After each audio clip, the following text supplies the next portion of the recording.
Hello, guys. I'm back, motherfuckers. I've been gone for way too long. I miss myself. Dude, why am I so fucking sexy? I'm pretty cool. I'm pretty excited. Pretty excited about all this. All of it. Look at my hat. It's a hit with the ladies, but that's me up here, the child king. And then all the women just the rock'em sock'em robots. When I have plenty of room for everyone. If you just understood what love really was. It's not evil. And anyone who says they will kill for love, you need to check yourself. Because that's not love. That's selfish desire and love. It's selfishness. Check yourself. But it's been a while, so I'm just gonna I don't know, I'm bored. Look at my room. Look at this spaceship. He's crazy. I'm not crazy. Y'all are just cunts. The whole world is one disgusting, nasty, unclean, fucking cunt. And cunts are beautiful. The smell of musk. I love it. Makes me hard on the inside. But, been a while. I'm here. I'm getting fit. My body's changing. Baphomet, got some tits. Got my muscles. Still haven't started working out yet. It's not time. I'll mop the floor with you in this form. Because you can't handle the other form. You're still scared of a child with a gun. Which, granted, there's nothing scarier than a child with a gun.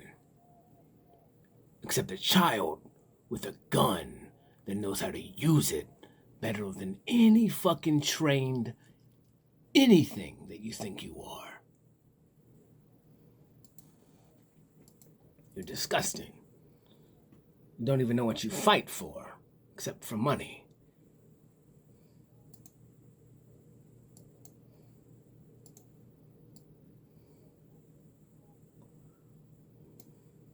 But it's been a long time. I needed to talk. But it's all the same crap, man. You guys are so 2000 late, motherfucker. Everyone's crying about everything, about anything. You guys think you're free when everything that you do is a self prison that you've created for yourself. And these ideas that you think that you know what you need. And you don't need that, it's a want. And then you cultivate it and fight so hard for it. Because it's your ego and it's your pride. You're just pussies. Everything you need is inside of you. How long can you go without food? As long as you need to. How long can you go in the cold? As long as you need to.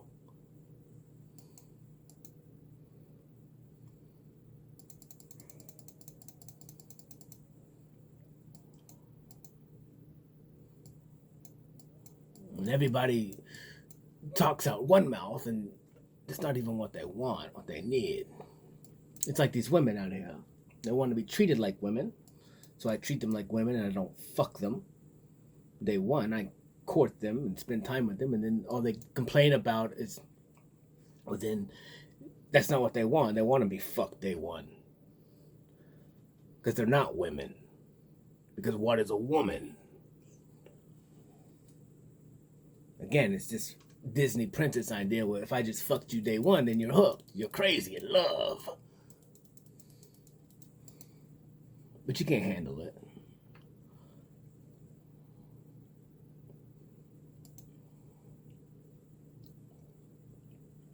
And then it is like this idea of control and nobody knows who they are, and so then they're looking for everything outside of them to validate what it is. And someone told me, like, this is my woman right here, and I was like, you know what, and granted, I get it. I love me more than I'm ever gonna love you. In the discussion, I'm gonna pick my bitch ass up way before I ever pick up you. And any woman or man or partner that expects somebody else to bend over backwards and um, be that support, it's not happening. Because I can't support you unless you allow me to support you. And then even then, you may not look at it as support. You look at it as if I come and daddy you and tell you you cannot do that, then you get all. And yeah, man, it's so embarrassing, man. It's like, what the fuck do you? Well, you don't even know what you want, weirdos.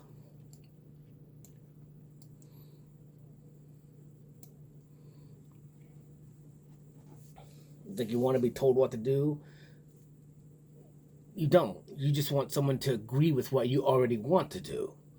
That's the point. Like, if you want to be a whore, you want to be with somebody who's going to allow you and tell you to be a whore so you don't have to have accountability for the action that you already wanted to be for yourself. It's embarrassing. And then I'm going, like, if you just want to be a whore, just be a whore. No one, who cares? You know, if you want to do this, you want to do that, just do it on your own. And deal with the repercussions when they come. If you're going to be a liar, if you're going to be a cheater, you know? It's all double standards, especially with women. I had to go deal with something with my insurance, and I go in there and I'm like, look, like, you guys have been calling me, telling me that I gotta come in here and do this shit so I can get this quote unquote discount. And I was like, motherfucker, I was like, I've been with you guys the whole time. Like, you have my record. Like, I'm clean. But now I got to do this. And that's not what we agreed upon when we made this business transaction. I was like, this is what it was. I was giving you this much money a month in the discussion. And now you're trying to tell me that now I got to go do some extra bullshit. And now you get to track me with a fucking tracker to see if I'm a good driver. That when something comes up, and that's part of it. I was like, we didn't agree upon any of that shit. You know, and I walked into the other day. I was like, this is like it's like you fuck a bitch. And then next thing you know, bitch is trying to 360 you everywhere. She wants to know everywhere you're going, what you're doing. The bitch don't trust nothing. But it's because the bitch don't trust herself because she's a fucking whore. Again, and I'm going like, I'm not the cheater. You are. I trust. And if you do cheat, then I don't give a fuck. It ain't got nothing to do with me. You're the cheater. You're the one with the guilt. You're the one with the shame, not me, because I ain't doing nothing fucking wrong. So if you question me, again, all these people question me all the time. I'm like, Cody, my whole fucking life. I'm like, you're the nefarious one because you're the one who thinks that somebody else is doing these acts. I'm just living my life by myself. I don't give a fuck. This shit's not in my reality because I'm not a shithole. You's a shithole. You do shithole things. And then you project those shithole things on other people. And you don't tell the truth. So then when somebody speaks the truth to you, you don't believe it because you don't speak the truth.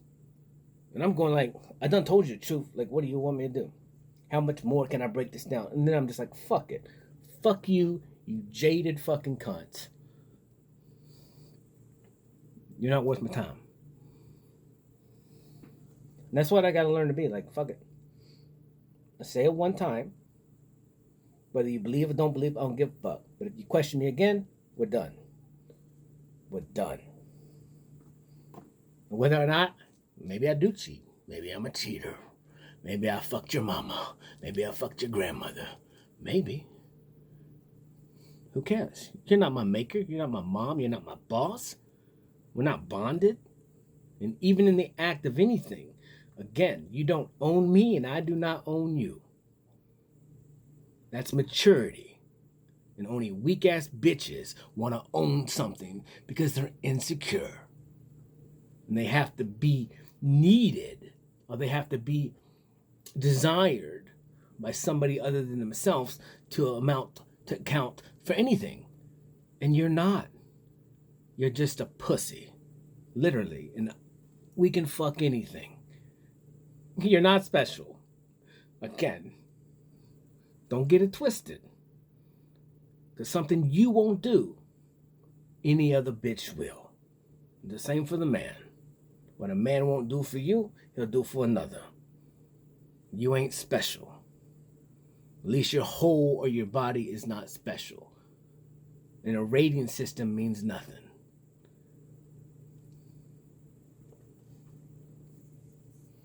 This life.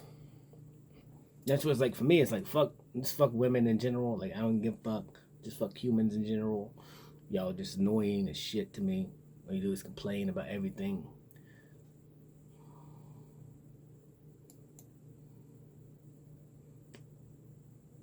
And you always it's always double standards, or it's always self projection. And it's like, yeah, obviously I'm gonna go date younger women because all you older women are fucking jaded. That's why you're alone. I mean, it's not completely, but some of it is.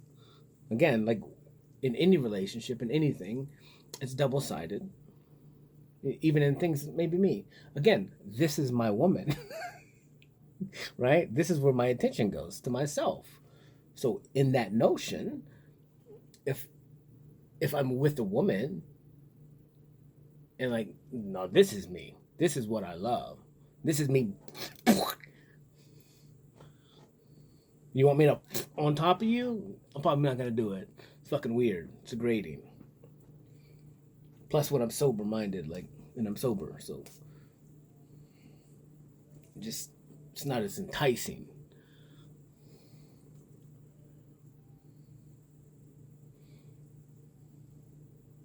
But yeah, like this is it. Like what?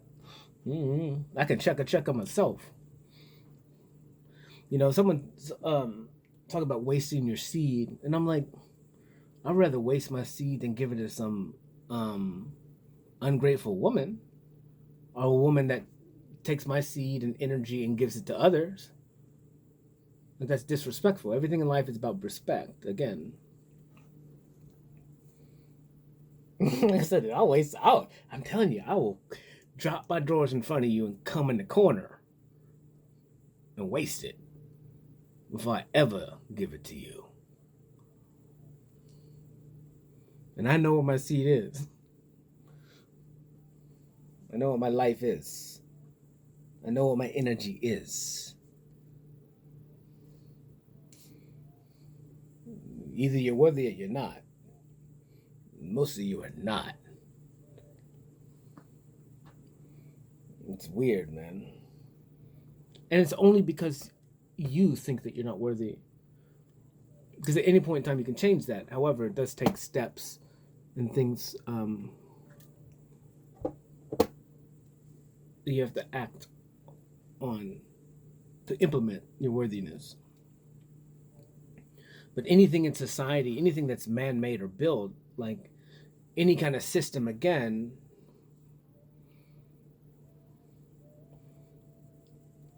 it's you surrendering your control. It's like you can be in the world, but don't be of the world. And that's where, like, when you're getting all your information, again, so I can come to somebody who's been studying their whole life, what, books or information from the outside. And I'm going like, that's not the right answer. Again, now you're making that book your God. You're making that book your God. You're making that book your God. You're making that idea your God. You're making that a prophecy your God. And all those things are wrong. Like, what have you created inwardly and out? Because what is in and comes out is true. It's untainted. Right? Or in one instance, you're pushing it out, and then you're recultivating what it is that is true of all the things. So that's what I did for 4 years. However, and all those ideas and everything that I've said has always been true.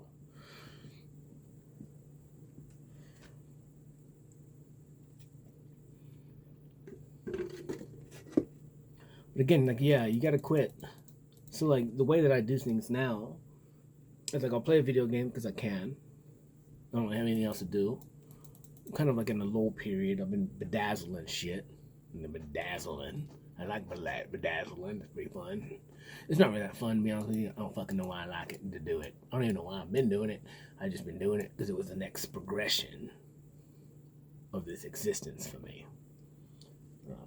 And again, it's in the idea of No more making shit for people. All the time, everyone's like, Cody, sell your shit. Cody, you can tell that everyone wants to buy it. I'm like, I don't fucking want to make it for you. I don't give a fuck. Like, there's no point inside of me that I want to make you something. I used to. I used to want to make people stuff. Now I'm like, fuck that. Fuck you. Fuck you. Make it yourself. You can take that however you want. Cody's an asshole. Cody's a dick. Sure. You're just not that fucking important. You do not exist to me. Is that bad? No. You don't exist. What have you done for me? Right? Other than hurt me. So why would you exist to me? Why would you matter? You wouldn't. You don't. And so then again, I look at the people in my life and it's like who I'm with. Obviously, I do stuff for them. I do good things for them. I don't hurt them. So they're in my life. And you know what you've done.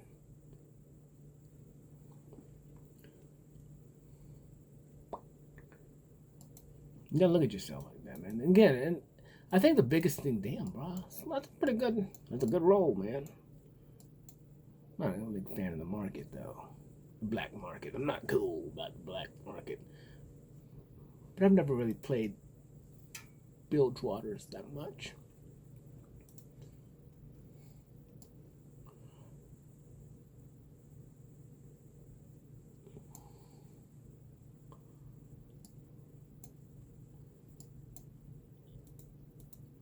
But yeah, everything in life is crazy.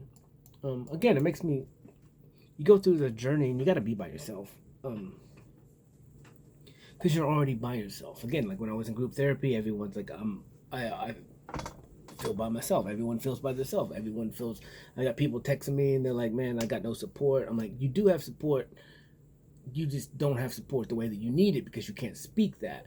And for me, it's like, what kind of support do I need? The only support that I need, I mean, unless you just want to give me money, I could use money.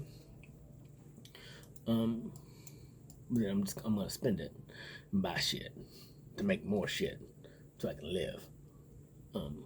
But again, so that's even through this journey, like I've managed my money, so I manage it so well that like I don't want to make past a certain threshold, you know. You don't want to stay in. You want to stay in the idea of poverty. Because the more money you got, more problems, right? More shit you buy, more facade that you have to carry on. Again, the biggest thing is like, it's like a bitch. If you pick up a bitch in a Rolls Royce and you rented that motherfucker, well, you're going to have to rent that motherfucker the next time. And then the next time because you're living this fake facade idea of what you are. And so that's kind of what I tell people, like, this is me. Like, I got you. You know, it tends to be like, I don't know. People just don't know me in general. I don't tell you information about me as much as talk about everything. You still don't know anything about. I'm a mystery. But like everyone buys me shit. I get treated like a king everywhere I go. I can't help it. It's not my fucking problem. I don't ask for anything. I never ask for anything. Like, ask anyone on the street if I've ever asked them for anything. Anyone, any line ass bitch. I've never once asked. Now, if they offered to buy me things or if they take me out and spoil me, I never asked for this shit. So you can't get mad if, yeah, I'll accept it. I'm here. You offered to pay, I'm going to accept it. I don't give a fuck whether or not I have the money or I don't have the money. It's none of your fucking business. You know? You're trying to buy pussy from me or something? Again, I get to see the reverse role with these women, and everyone tries to buy me. I'm like, but I can't be bought. You're not rich enough. You don't have enough money because money can't buy me. Because it's not my God.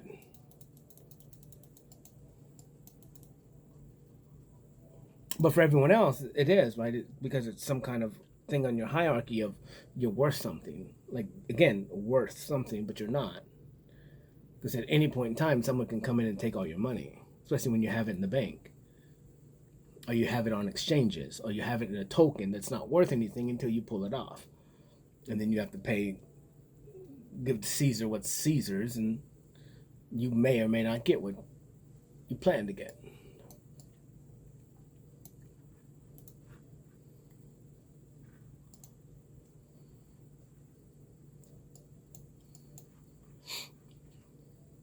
But yeah, it's based on a facade, and like I don't live a facade anymore. This is me.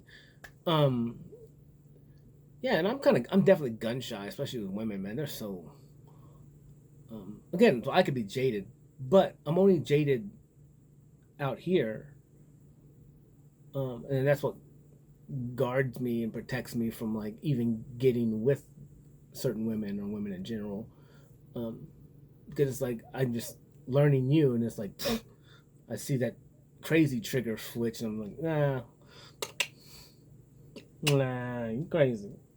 I don't mind crazy, but that's different kind of crazy. When you're making up shit because your own insecurities and your own lack in yourself, well, that's what gets you in trouble.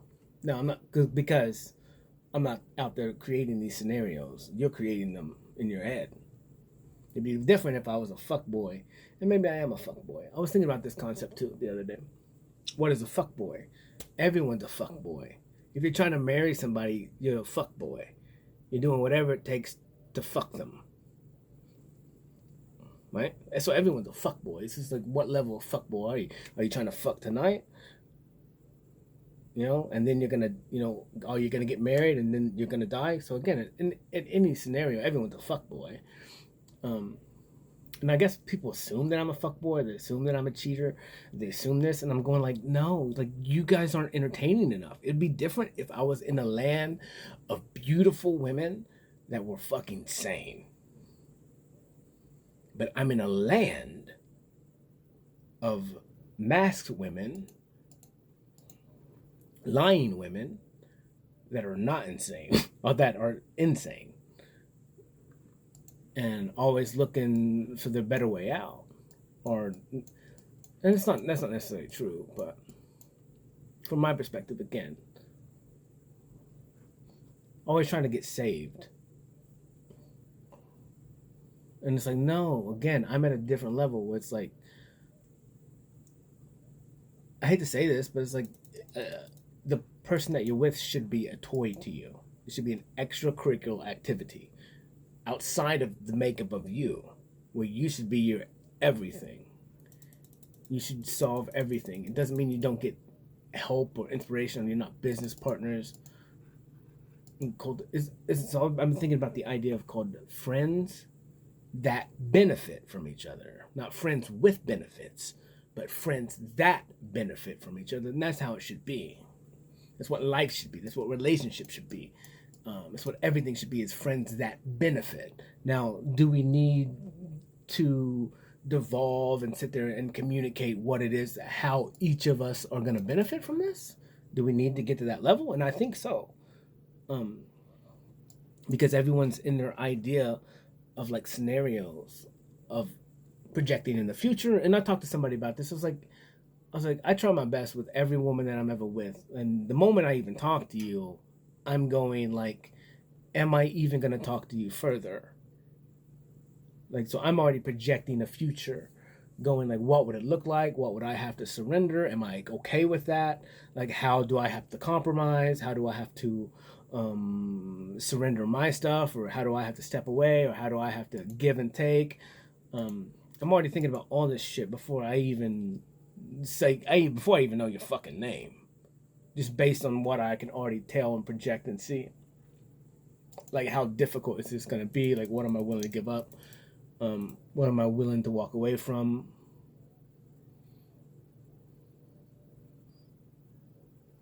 All these things. And so again, I think we're just in a society of I can only speak for me, and I can only speak for men, and I think because it's I talk to these women and I'm like, what do you want? And they're attracted to like what? Bold assholes. And I'm going like, because I think it's alpha. And I'm going like, well, in everything I do, like I'm leading. You think that I'm not, but it's like, I just don't have to be loud about it, you know? Also, I'm not going to Yeah, it's kind of confusing. I'm a different kind of male. I'm a different kind of masculine. And it's just immature women don't understand it, and mature women do. And that's what it says. Like, you ain't never gonna tell me what to do. Like, that's not a fucking thing. You think that that's what happened. It's not. You do not know me. I only do what it is that I want to do. And that's where people get it twisted. When they think that they have authority or power over somebody, and they don't. And that's how I kind of fuck people a lot of time. Because I think I'm naive and dumb and childish. Because I come in and I allow them to lead. And I'm like, you're not leading me. I'm choosing to do this because this is how I'm going to learn who you are and see if you take advantage because of some fictitious idea of you think that you're something that you're not. And then so I allow those things to happen. I allow the fake authority that people think that they have. And there is no authority. Authority doesn't matter. The only authority that exists is life and death. And I can end you at any fucking time. Spiritually first. And physically second, if need be.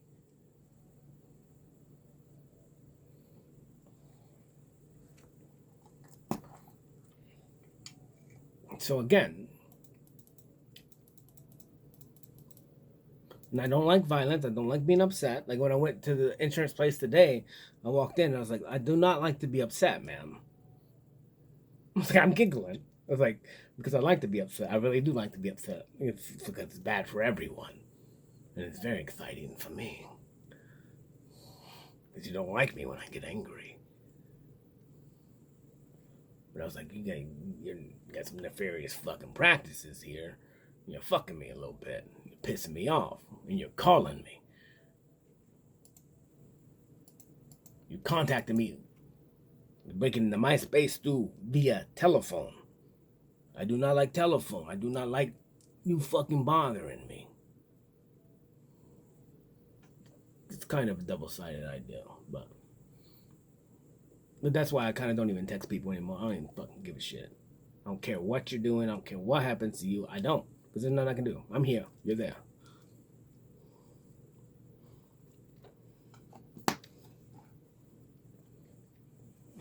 Well, my buddy doesn't have a phone at all.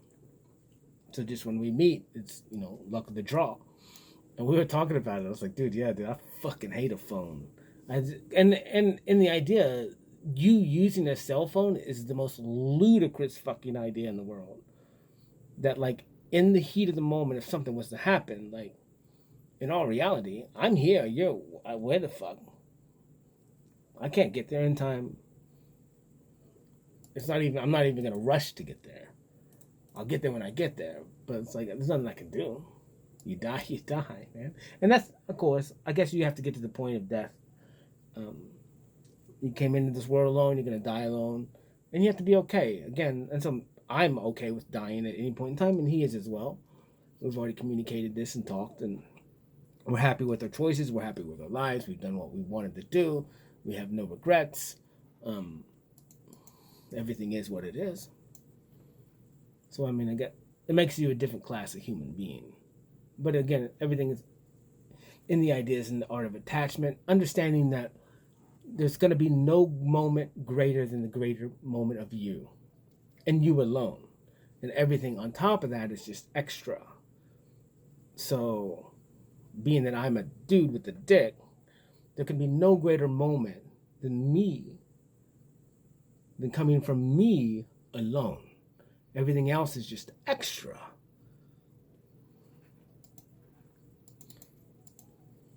And being that I don't control or manipulate, which in one right, to control or manipulate another person, that's why it's so appealing. Because then you can see, with your physicalness in real time, your strength. But I don't need that because I can see it like this. But I have eyes. Other people don't.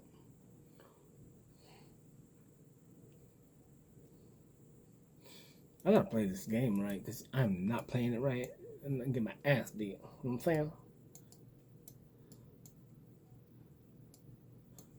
But then again, I don't even give a fuck about games. That's another thing. So me and this dude talk, and we were talking about this idea. So sometimes, say I do want to fuck. I'm not gonna just come out a lot of times, especially in the beginning. No, this is it. This is it. If I'm spending time with you, I probably won't fuck you. I'm attracted to you. I'm gonna say it as fuck, or that's a potential down the road. But I'm learning. But with fucking someone, I have a wad or rod that will change your life forever. And then now I am responsible for what it is that I just put inside of you via spirituality. I broke your brain. So a lot of times I don't want to fuck. So I don't want to do the things. I don't want to touch you. That's why I don't touch you. Because the moment that I touch you, like we just barely touch you, I can get whatever I want. So that's why I don't touch women in general. I try and keep my distance.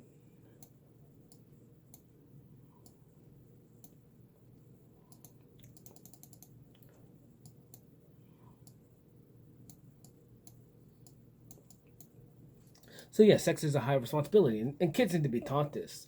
And it's not even about this shit, man. Why am I so fucking creation? Sex is a high responsibility, and it's not even about the procreation part, but it's about what it is that you're allowing between two human beings, and what it creates in the responsibility, and the soul bonding, and all this merging of atoms. And I am Adam. I am Eve.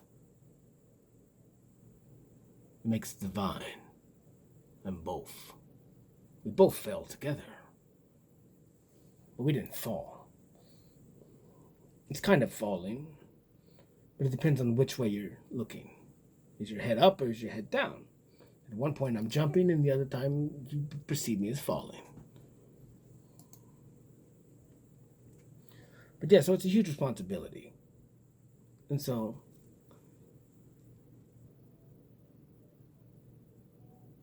like I said, I'd rather waste my seed, if need be, than give it to an unworthy vessel.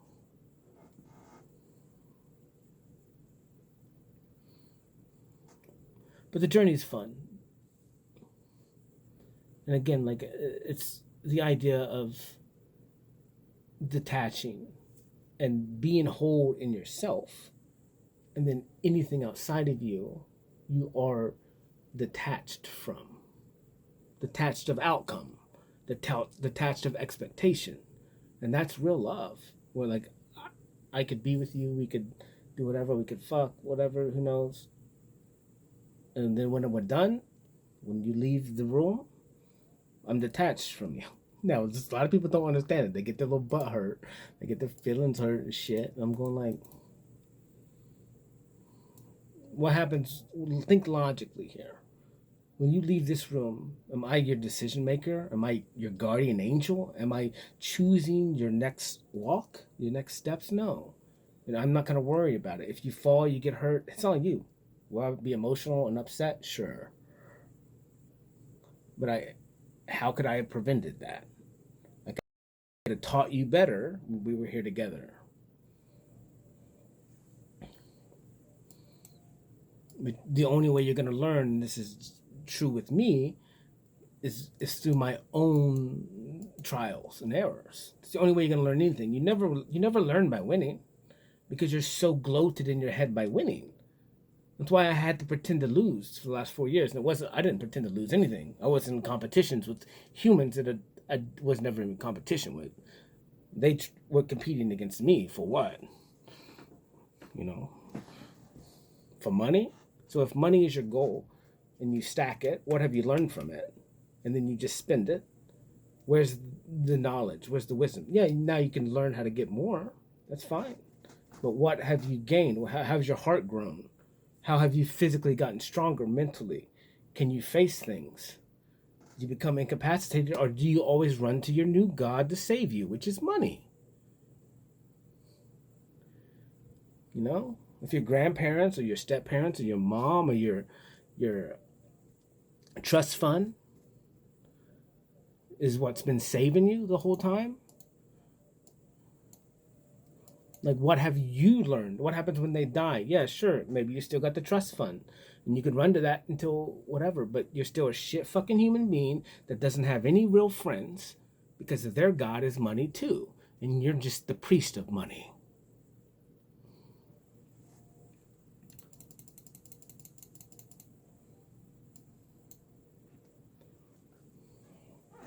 So yeah, so I've been looking at and thinking about, again, I don't really care what other people think.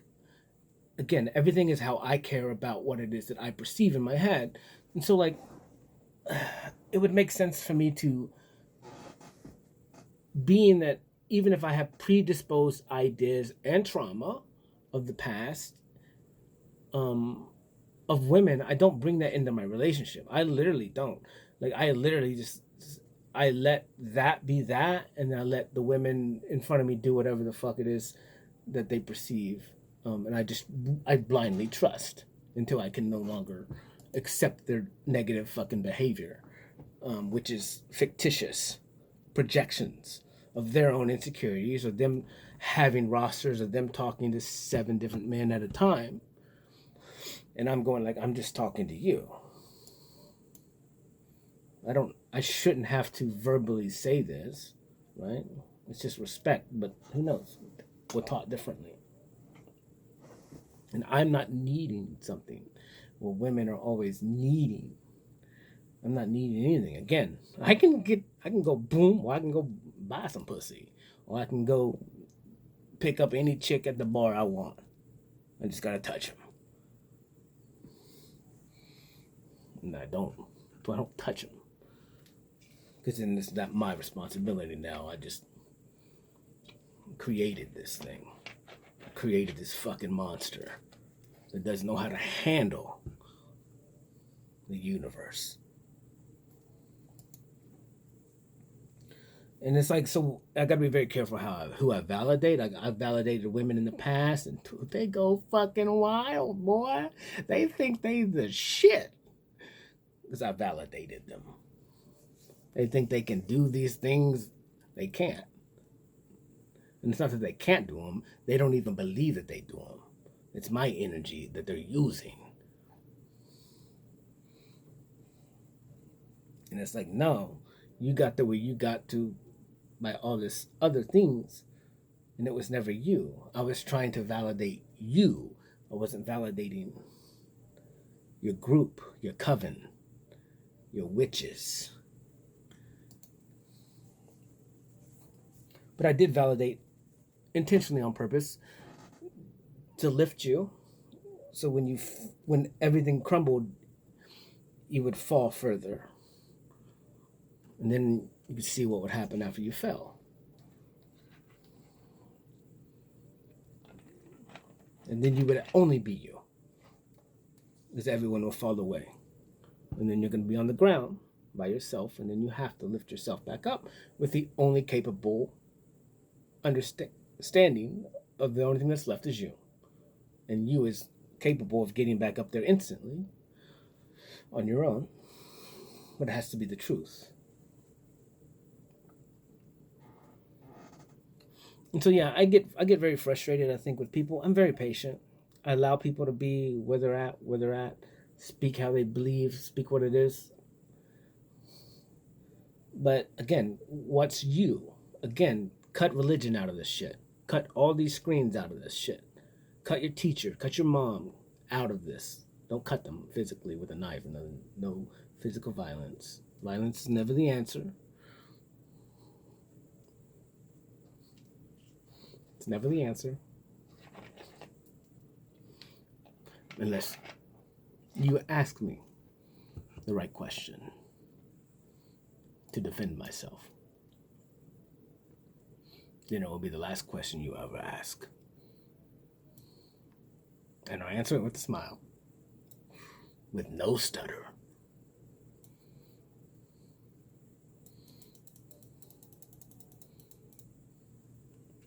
But this is like my podcast or something. I just like to talk. It's been a while. But again, yeah, so I've been, I think um Demacia, I guess. Yeah, I think the play again,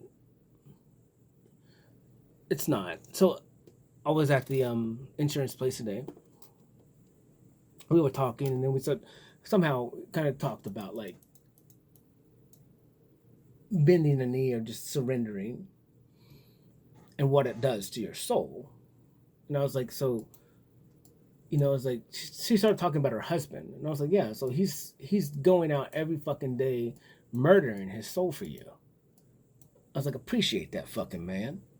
She's like, I do. I was like, no, appreciate that fucking man.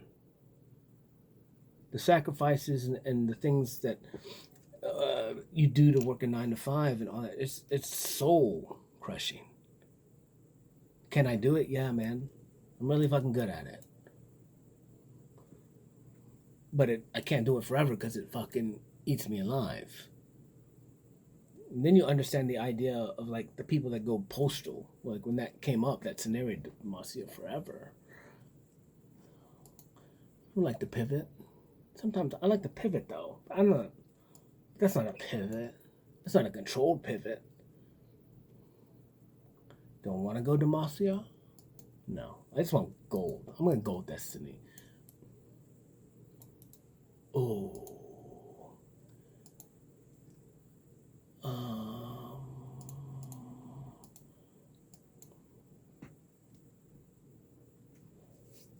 So yeah, appreciate that, man. Because like, I've talked to women, I'm like, when I'm with a woman, like, I'm the provider, like, always feed them, comes out of my pocket for the most part. If they want to buy shit, I'll let them. But I always provide. I may not be able to provide like the nicest shit, but I don't know what that is. I don't need nothing, so why would you need it?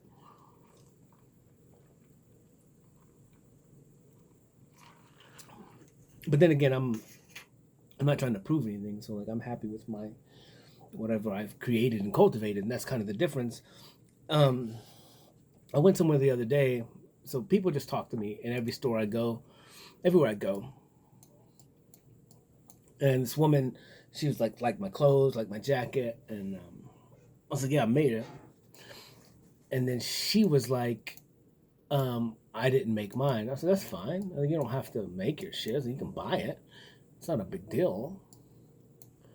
But again, it's that idea again of like people instantly always trying to provide some kind of status, a comparison. And that's the robber of joy. I'm going, no, ma'am. I'm like, your hoodie looks beautiful. It's awesome. It was bleached and it had spots on it. I said, I like it. It's beautiful. She's like, well, I bought it. I said, that's fine. Just because I made my stuff doesn't mean you have to make it. You're capable of it. Again, I'm at Hobby Lobby. I'm in Michael's every single day almost. Goodwill every single day. So everybody knows me. Everybody's pretty cool for the most part.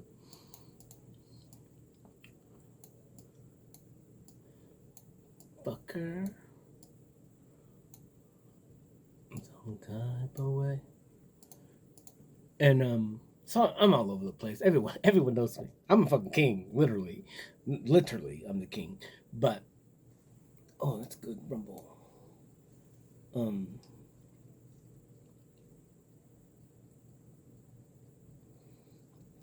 Again, it's like what's okay with you. So when I started my journey, then I was on Facebook and I was recording myself every single day. I was giving myself true intimate time, attention, and focus 24/7.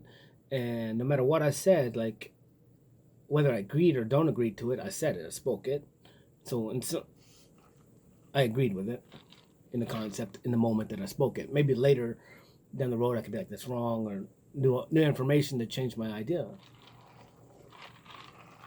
But you have to give yourself time.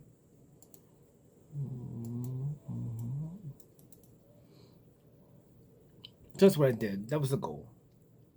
The goal again, sure, money will come, money will go.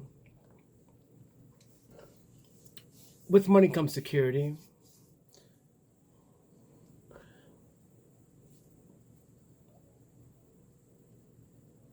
So money is a big thing, and it's hard to break the concept because it's security based, and it does.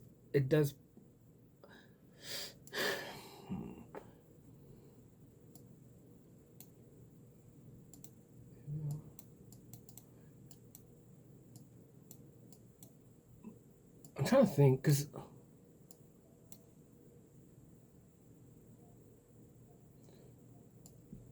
money is important, I guess, because it's the means for survival here in America, which I don't plan on being here much longer. Get back to my people, get back to my culture. Well, it could be a little bit of more physical preparation grind to provide nutrients for thyself in the physical aspect of preparation.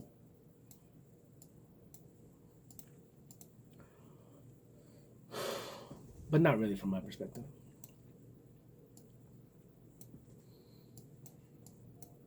Because there's already things that I do. So like even if I had to fish or hunt to provide, like, cool, man, I got the time to do it. And if the only thing that I need is to provide physically for myself to eat once a day or once every couple of days, then fine. That's simple. There's plenty of time in the day for that. What do you need, you know? And that's again like these houses are fucking gigantic, man. People fucking 5,000 square foot house, two people live in them. Like for what? To provide some fictional idea of status that you've done something with your life. But it's like, what have you done other than work your life away to take this fake money or this tangible thing and then buy something that's stolen? It's not even yours. You can't even buy it. Blood money. And to live there. Again, so like, I just perceive things as very fictitious and wrong in one right.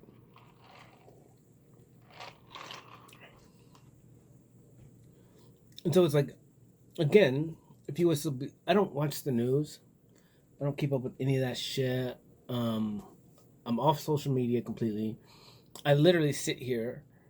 I play Baybugs, Grand Theft Auto, um, role playing server. I watch him. That's it, literally. And then on this screen is YouTube, and I literally just scroll. And every now and then I'll pick something I like, and I last about 3 seconds watching something. Maybe it's animal video or something. As far as external information, I just don't give a fuck. Like nothing's entertaining to me, and that's kind of how I perceive women in general, um, or most human interactions in general. Um,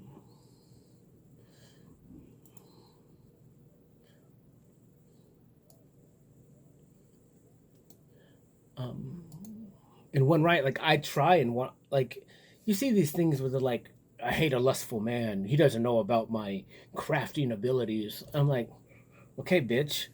I've been trying to find your crafting abilities for the last 6 times we've hung out, and not fuck you.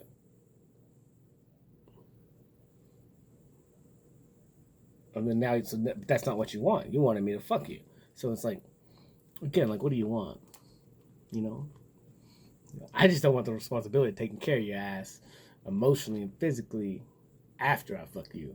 It's one thing now because I'm not tied to you. I'm gonna walk away any given time.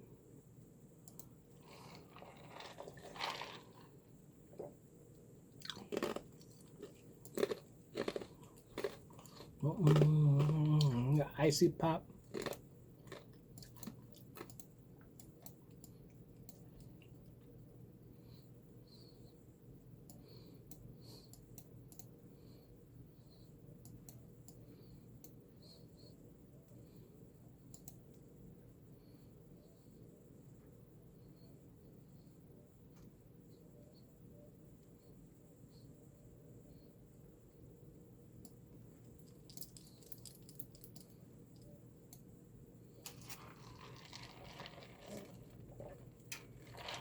And so then it's like again, ultimately all I want to do is play.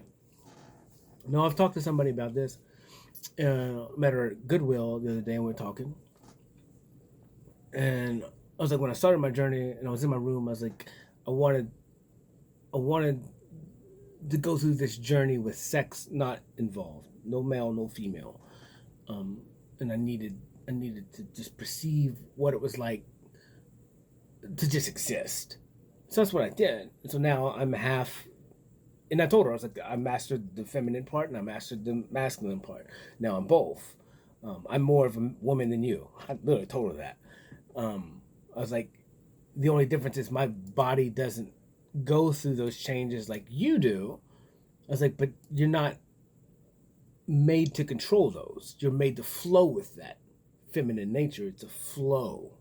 You don't react to your emotions. You just watch them, and then you see what they're trying to tell you about yourself. Um, and so again, all these women, they'll come to me and they're flowing, and it's beautiful. I'm attracted to it. I'm attracted to women and the flow of their mind and the projections, their imagination, the wildness of such. Um, Now, in one right, it pisses me off because they project these demons or ideas or projections of insecurities on me. And I'm going, but I'm not you.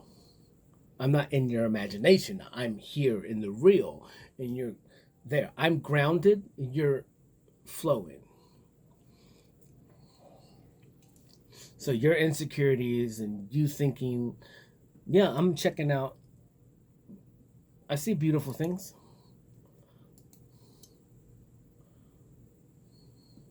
But if I'm with you, are you not the most beautiful thing? You know? Why would I need more? I may want more. And if you want, cool, man. We can do 3. We can do 4. I don't care. I can provide. But it's like again, it's like you're flowing. And so even a man, men are emotional, just as emotional as women. We're just kind of grounded in logic. And then we get frustrated in that.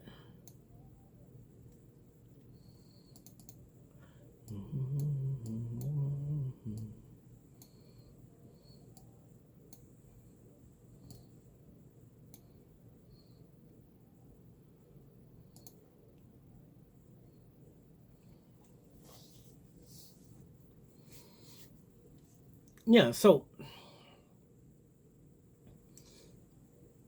yeah, we were kind of talking about so yeah, sex. And again, sex doesn't matter. Never. It never matters except for procreation. There's no gender roles except for the idea of procreation and then maybe a baby. I can't get milk out my titty. Okay? And a woman can. Alright? There you go. That's about the gist of it. Now as far as nature, nurturing, all this shit, it's fluid. Gender is fluid.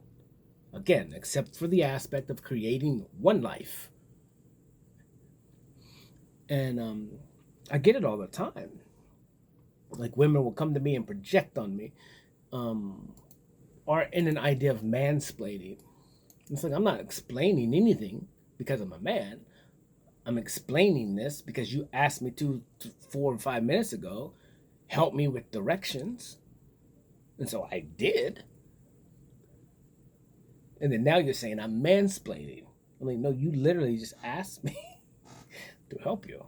So again, but that's the flow, right? And then you can't get super frustrated with this because, again, the beauty of a woman is that aloofness. And so then as a man, you need to be patient. And then women are not, I think, wired for that. They need to be strife. They need struggle. They need entertainment because they're not entertained themselves because they're insecure of themselves because they don't trust the flow of themselves. When I'm going like, look at everything I've created in the last 4 years, it's because I've been in nothing but my feminine energy and been flowing. I don't know what this shit is. I just flow with it. I don't question it. I just am it. And I've never been prouder of any of this. Like all the girls love this hat. This is probably my favorite one. You know, I even got this, man. I even got lip gloss in here, huh? Mm, delicious.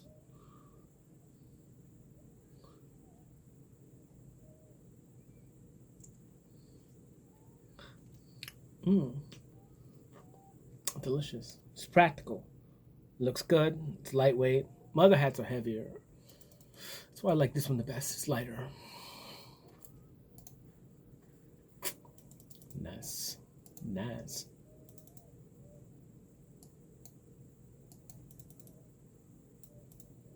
Mm.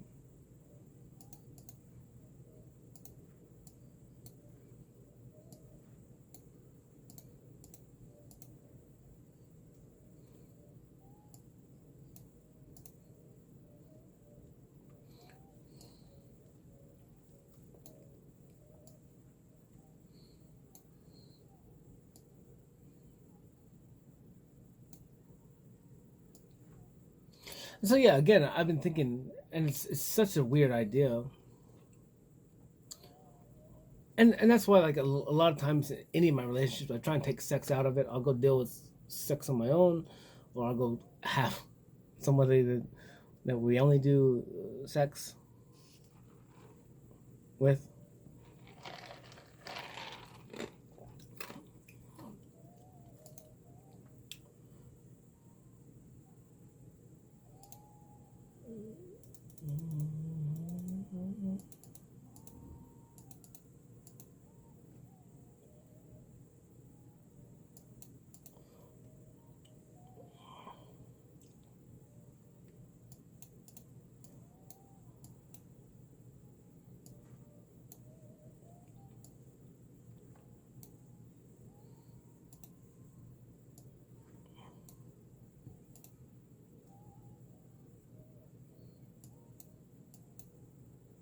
But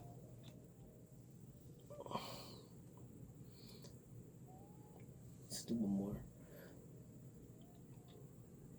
And again, like I said, I just see things so differently.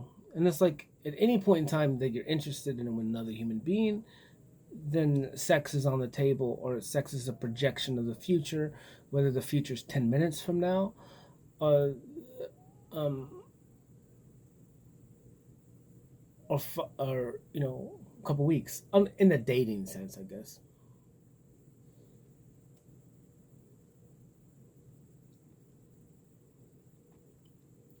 But for me, again, I'm detached, so like I only can really truly have, which I'm lucky. Fuck.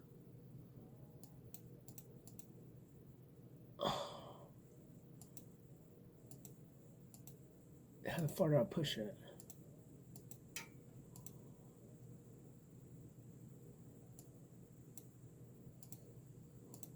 The push.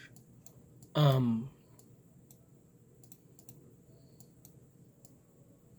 So yeah, like I can really only have like one interest in my projection, because this is my this is my woman here, right?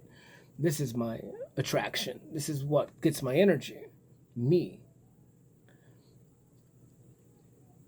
And so you come to the part where like I can only truly give somebody half of me. I could never give them the whole thing of me anymore. It's not a thing. And someone shouldn't want that, because that's where that obsessive nature comes in. That's where that like I don't need to give anyone anything. If I'm giving up to you, it's because it's extra of me. So I mean, I'm giving all of me to me. And again, so like if I'm constantly talking to myself, I've had women literally, I'm like, what are you doing? Like they'll be beside me. I'm like, and they'll literally say, I'm competing with you. I'm like, what the fuck are you doing? You're so weird. Like you're competing with me. I'm supposed to be your partner. We're supposed to be on the same team, and you're trying to compete with me. Bye. Like first of all, you're not going to be better than me in the discussion. It's not a possible thing. Second of all, that's not what this is about. Again, and I've talked about this. If your partner tries to compete with you, cut them. They're not your partner.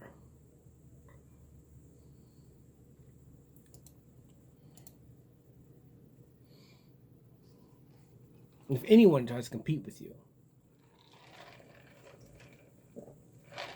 Now, playing a video game, whatever, it's healthy competition, whatever. But like, I'm just saying, like, in status, in life, and there's a, this is one thing with playing or friendly competition. Me trying to beat my buddy in a video game, cool, man. We're still friends at the end of the day.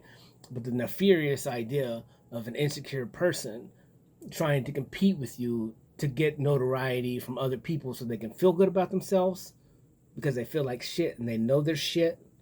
And the only reason why they know they're shit is because they are shit.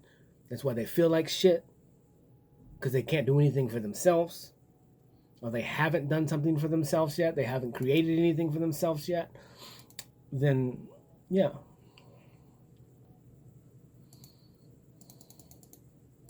It's a totally different thing.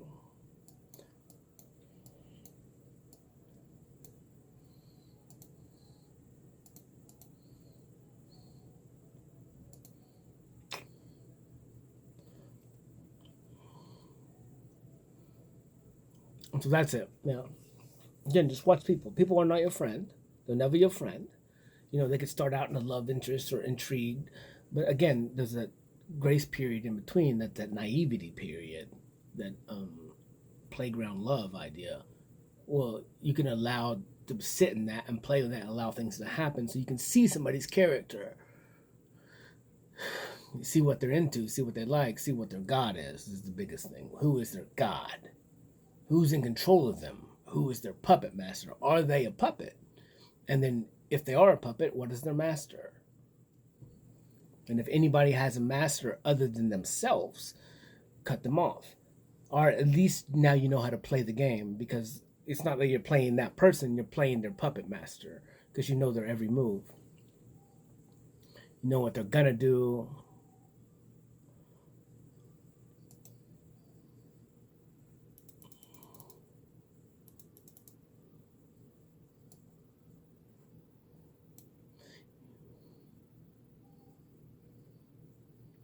Yeah, you know what they're gonna do because you know what their God is.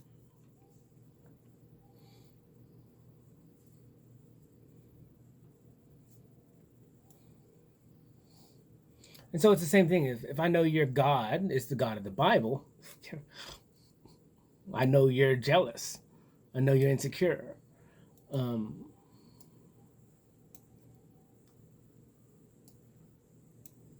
I know you're incompetent.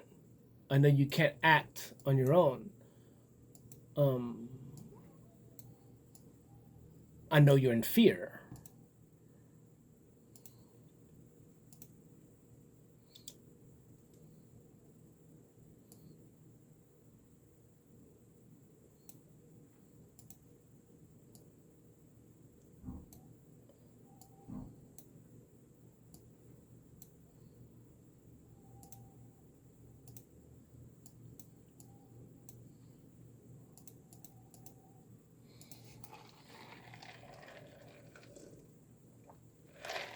I know you're insecure sexually.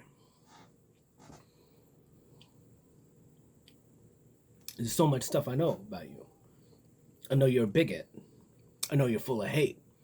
And you cover it with love and punishment to try and save someone from punishment from a righteous God, right?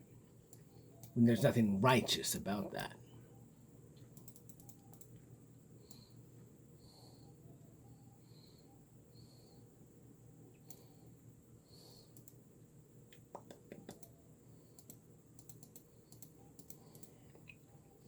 So it's also talking about so like if you get in a debate with somebody in the moment, so for me, I need to be open at all times to any kind of form of communication or debate.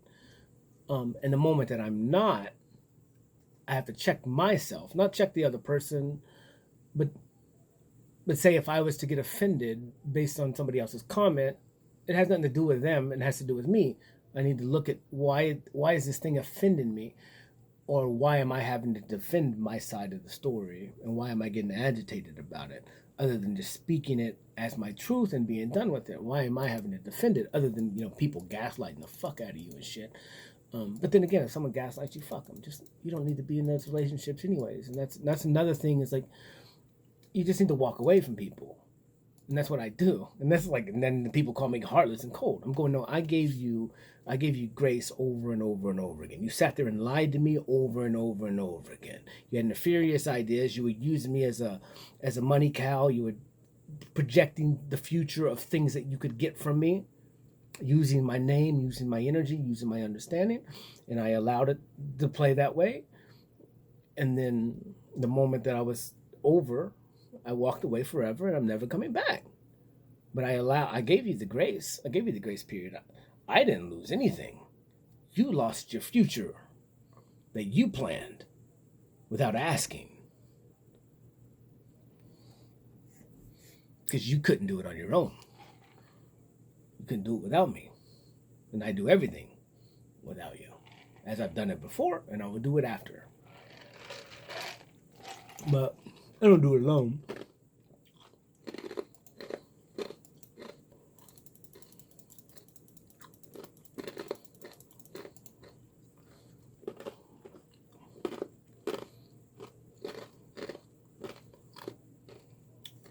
I'm up in Overwatch. Mm-hmm.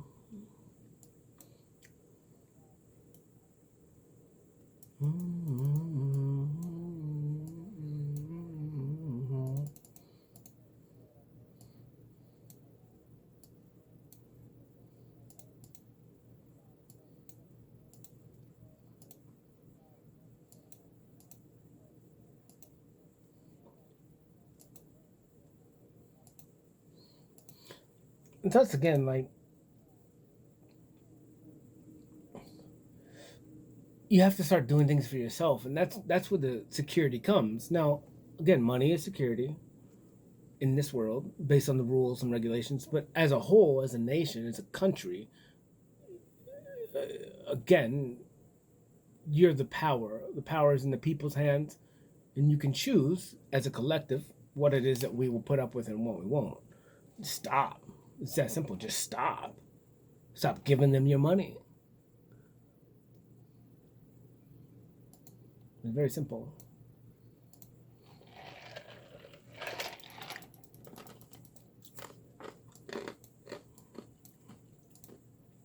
They can't do anything without you. The government does not exist without you. Walmart does not exist without you. Everything is a corporation. It's an entity. They don't exist without you. And what it is that you need. What do you need to survive? Write it out. I just need food. I need heat. I need water. I need a roof. Damn, I'm gonna ass beat. Never go yodels. Yodels, the little yodels.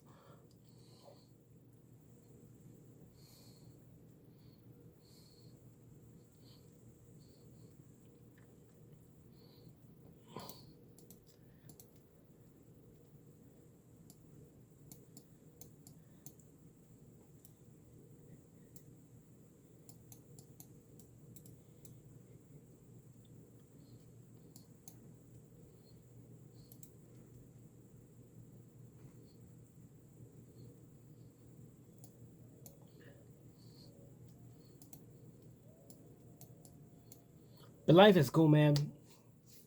And again, it's just finding out what it is that you want. And again, what do you want?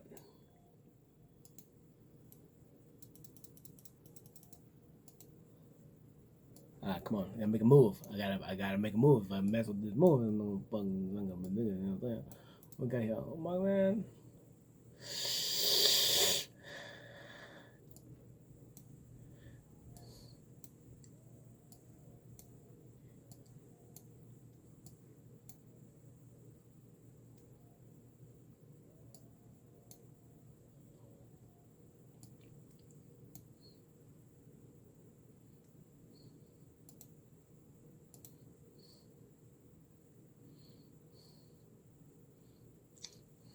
So what do you need?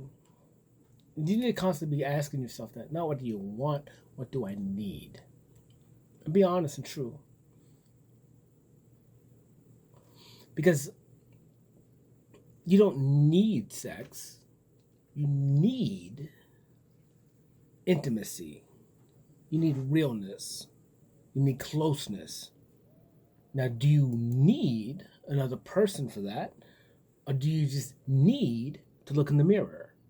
Do you need to hug yourself? Do you need to love yourself? And that's ultimately what you need. You don't need anybody. Anybody else is extra. Now, I'm in a scenario, I need him and he needs me. And I do need him. And he needs me. I'm a stable structure tree, and he's a stable structure tree, and we help each other. I spend time with him. He spends time with me. He knows if he needs me, I'm here. I know if I need him, he's there. That's kind of how the structures are with my real friends. Maybe we're not together all the time, but they know that if they need me, I'm here. And I know if I need them, that they're there. And so I don't have many friends, but I do, the ones that I do have, that's the dynamic. We'll do anything to help each other within the means that we can provide. And so again, I was talking to somebody again. I was like, the aspect of love. What is love? I was like, all you guys, everyone's idea of what love is not. It's not love, man. I mean, it's a sense of love because everything comes from love. Everything is because of love. Love is the highest thing. And the reason that the world exists is because of love, because of the sun, because of me. And then everything comes down from it. So hate is love. Love is love. But I don't even, this isn't the thing that we think is love. Again, it's the idea of,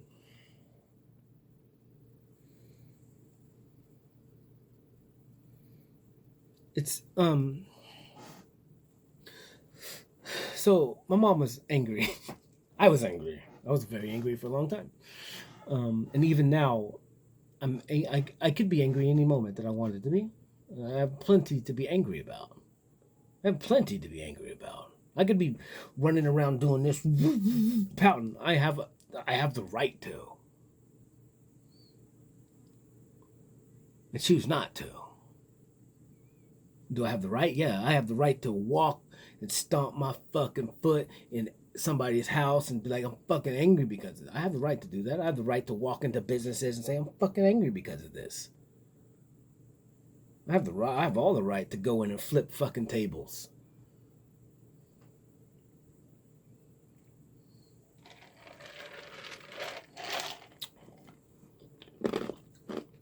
I have the right to do anything I want. But do I do it? No, because it doesn't really matter. Trash is trash. So, but that's the idea again of love. And you have to look at yourself going, you're not as much love as you think you are, Is it selfish? You have to look at yourself and go, if I'm being selfish, is it love? And like what's the healthy kind of love? And what's the selfish kind of love? What's me wanting to hurt another person because they're better than me in every concept? So that's just hate. That's not loving yourself. Again, so then you have to love yourself. In the moment that you, and it's not as easy as you just choosing to love yourself. Like you have to build that relationship. You have to build that trust in yourself. Like, why do I love myself? Because I like myself giggle every second of every single day. If I cry and something comes up, I'm going to be there and catch myself every single day. That's why I love myself. Because I don't leave myself. I don't abandon myself. I stand up. I protect myself when I need to. I slap a fucking bitch if I need to. Male or female? Metaphorically speaking. Spiritually speaking.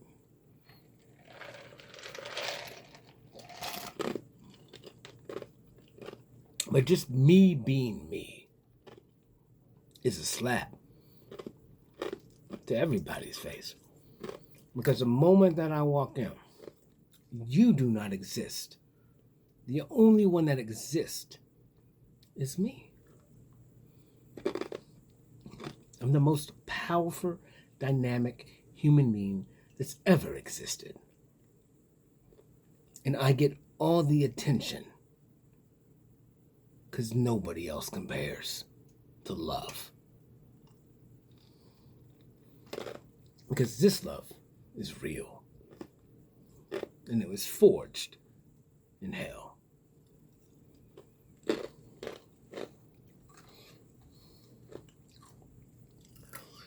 So I mean, it's awesome. As much money as people spent on me,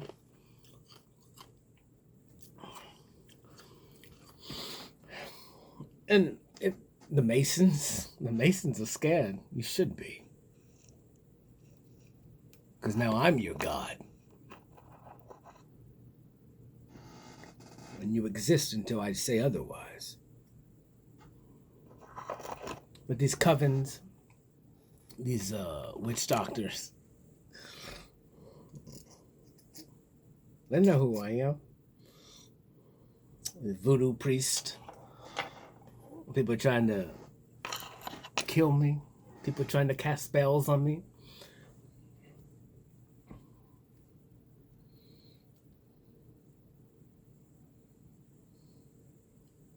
It's been fun. It just makes me stronger. The surveillance on me. It's embarrassing. I never knew I was so important. I never knew that my head was worth so much, dead or alive. I never knew so many people return the money and revoke contracts against me.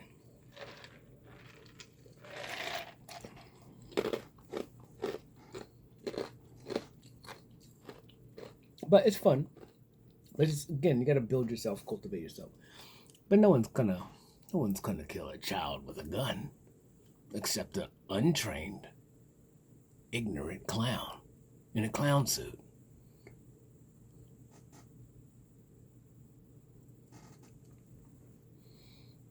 He's fighting against a cause that they don't understand for money.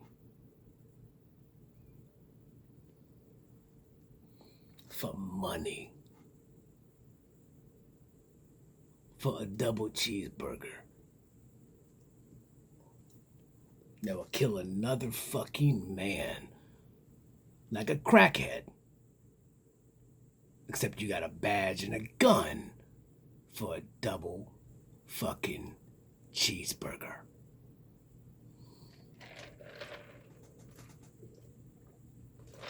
So again, this is how I see it. We're all the same. Holier than thou, I take an oath on a dead fucking book to protect and serve. The only thing you're protecting and serving is your double fucking cheeseburger and your hand job from that waitress from that restaurant.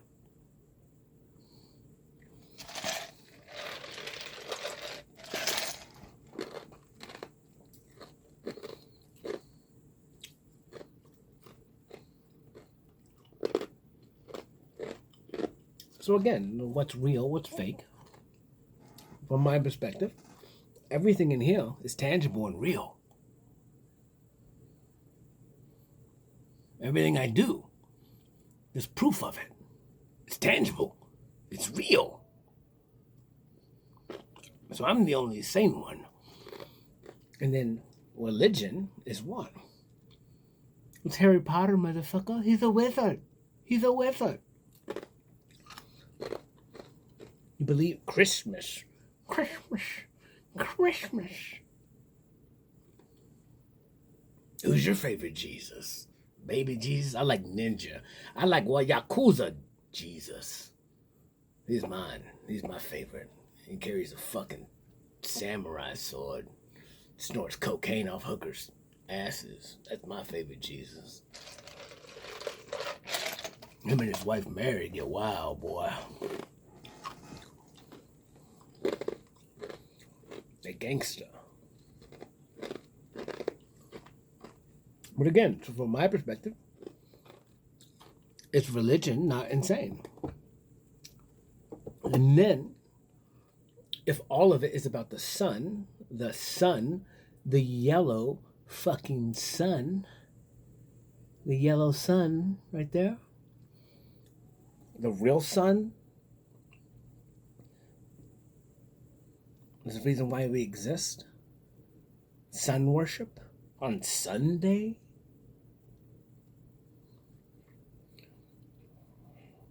So again, the Indians, the brown people, knew the way. They were the truth.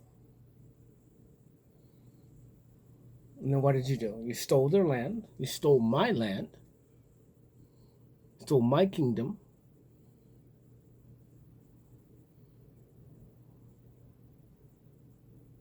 And you ran into the muck.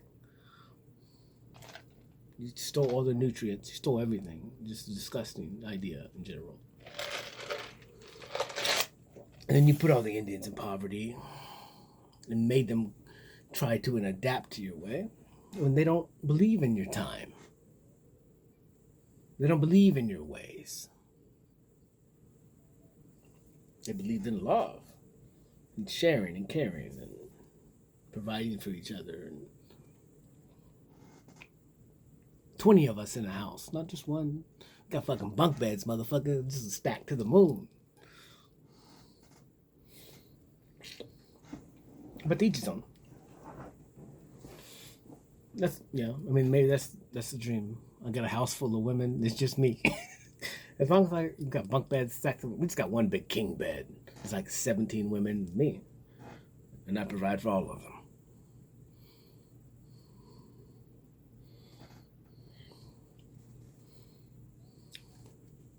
And I'll have favorites, obviously. It's okay to have a favorite.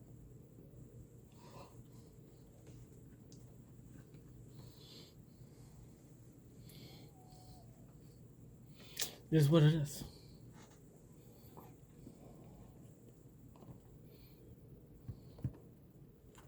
Because again, what is it you're trying to do here? What are you trying to be? Who you trying to impress? That's what I asked him. I asked him like a long time ago, dude. He makes me laugh. It was a rhetorical question because I knew he wasn't trying to impress anybody. But it's just funny when you say that to people, because if it's not a rhetorical question, it always is a rhetorical question for me. But like, who you trying to impress, right? Like, the only one you need to impress is yourself, because it's the only judgment that matters. It's self-judgment. And it's like, I was talking to a woman the other day, and we were talking, and I was like, dude, I don't have kids, I don't have a wife, like, I don't have the structure that everyone else does. And she was, at the end of the conversation, she was like, yeah, I wish I had more time to do more of the, I guess, our passion, whatever. And but like, she had to project that out on me, and I was like, I don't give a fuck. This had nothing to do with me.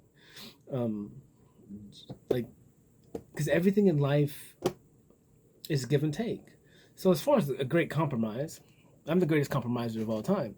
And I'm either gonna compromise and do what I want to do, or I'm gonna compromise and do what you want to do. The difference is, when I do what I want to do, I'm all bored about it. When other people compromise and do shit they want to do, they don't even know if they want to do it. And so again, I have this conversation a lot of times with these women, because these women are masculine, and it's not even, we need to get rid of that. I just think they just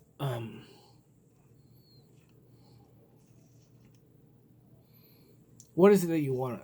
Do you want to not have responsibilities? I think that's obviously the question. So when you have these masculine women, well, you chose to have responsibilities, and you choose to continue to have responsibilities because it's based on your standard of life, based on this fake presentation of what it is that you have to lead your life up to be, to pretend to be.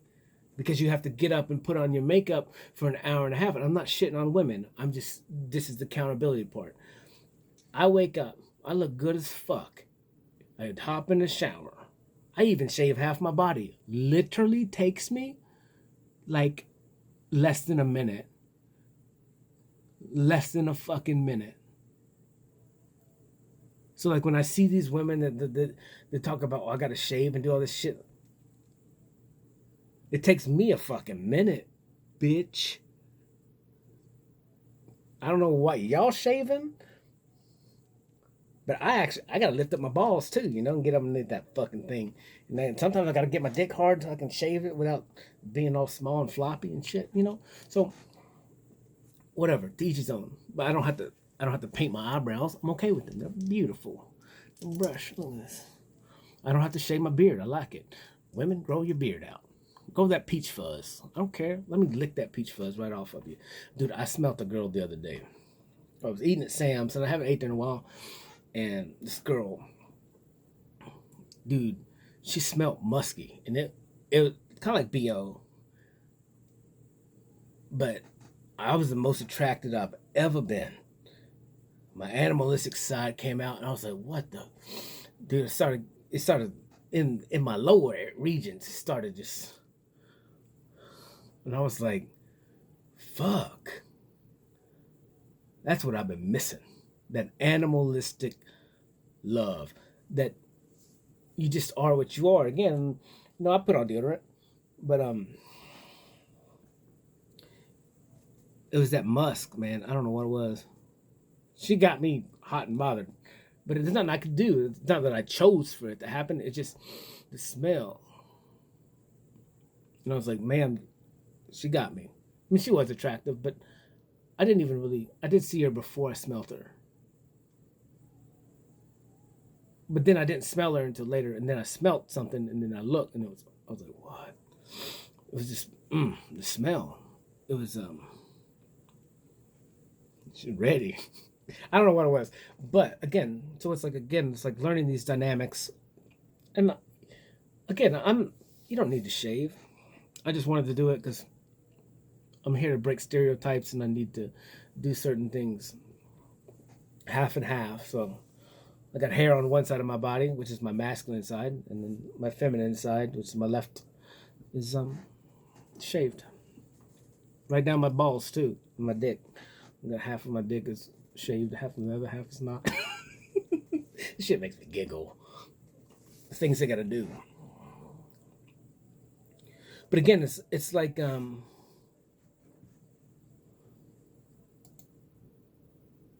it's like what fake presentation are you trying to keep up with, and like who are you trying to impress? Fuck your parents. They're not impressed with you anyways. At least most people. You always fall short to the glory of God, right? So might as well just be your best and say, well, I'm always going to fall. I'm always going to be less than. So this is me. This is what you get.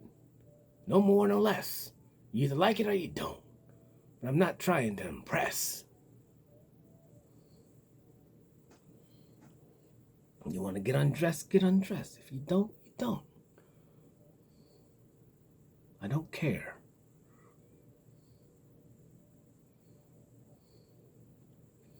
That's another thing, man. That's what I feel so bad about. It's because it's like I'm sitting here on the man's side, and it's like, what do you want?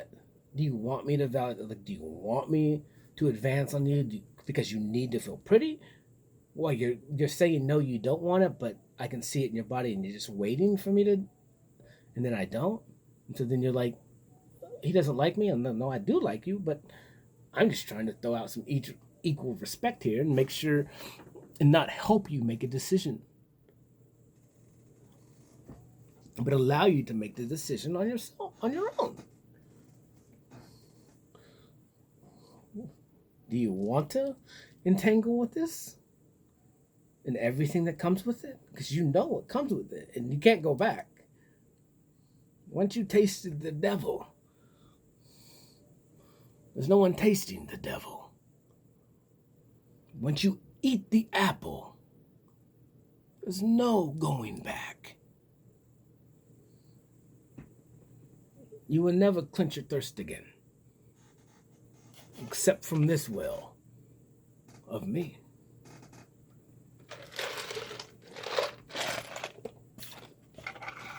And then there is a standard that you have to obtain to stay within this vicinity.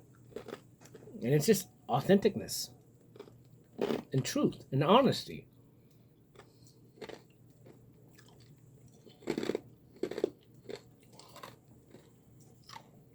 You know, like,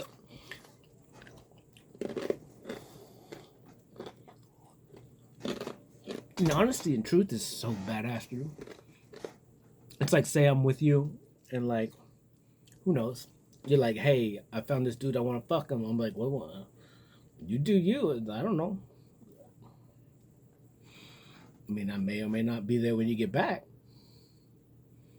But if that's, at least you're honest about it, so thank you. I'm not your keeper. I'm not the controller of you. You have to live with that decision. And the repercussions that come with it. If you cheat on somebody and they leave you, don't whine about it. Don't cry about it. Just deal with your repercussions like a man, like a woman. You did it.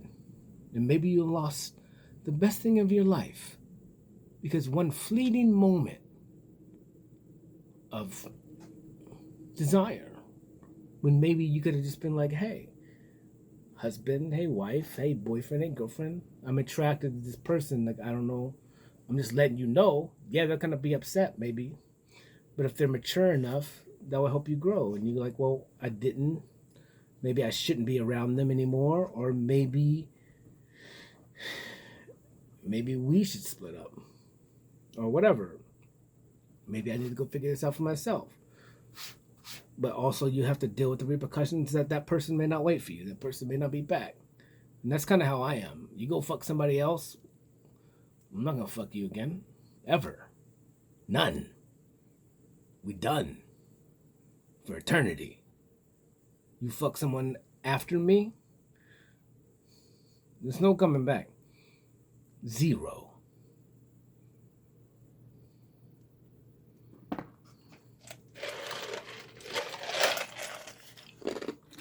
Not right. It's not wrong.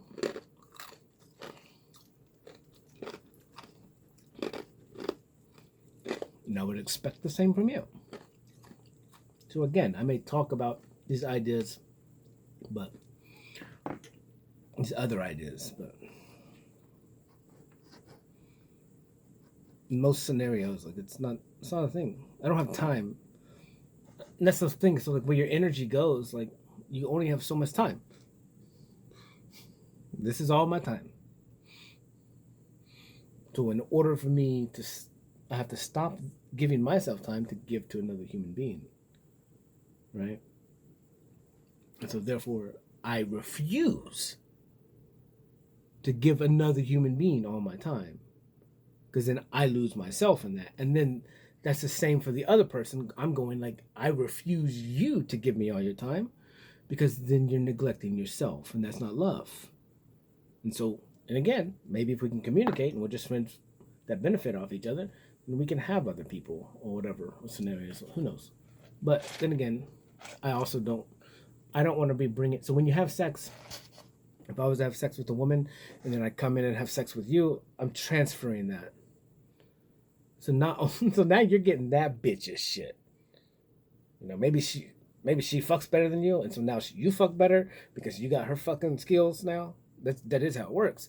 But you're also getting the rest of her shit too. So if she goes out and fucks somebody else, and is just transferring all this dark energy. Dark is not bad, but if you don't know your own energy, if you don't know who you are, you can't combat it. So then this is with a manic episode. So if a woman's manic,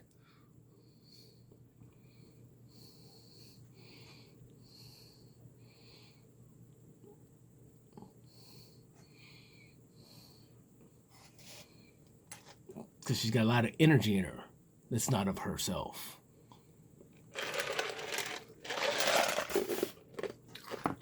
And it doesn't have to be sexual. It's just energy, influence, exchange. Into the siren energy of a woman, sexual energy is transferred. Not, it doesn't have to be sex. It's just transferred.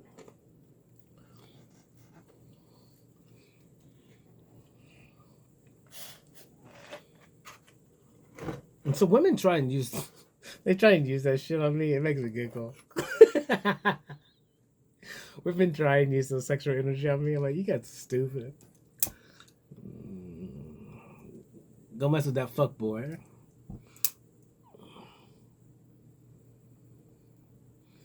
You witch. You think you're a witch. You think you've been taught your high society magic? I come from low society, motherfucker.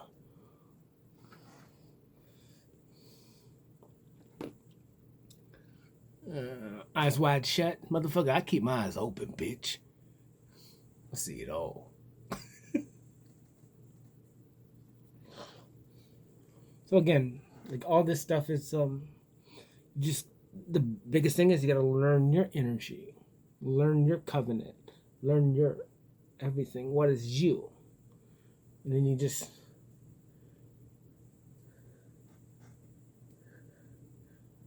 that ain't me. That ain't me. That ain't me. That's not my doubt. That's not my insecurity. That's not my problem. That's yours.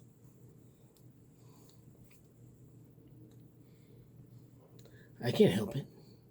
I can't help you're the other woman. I can't help you're the other man. I can't help now you're cheating. I can't help that you're cheating. That's you. That's why you're insecure. I can't help you're talking to 10 other people, just waiting for the opportunity to see who's going to send you money so you can go buy your drugs or whatever it is that you need to be high, to escape from your nefarious ideas and your own shame and guilt. Well, I'm just fucking my own self, creating my own woman, cultivating, giving my energy to myself, whatever the idea it is. This is the apple of my eye.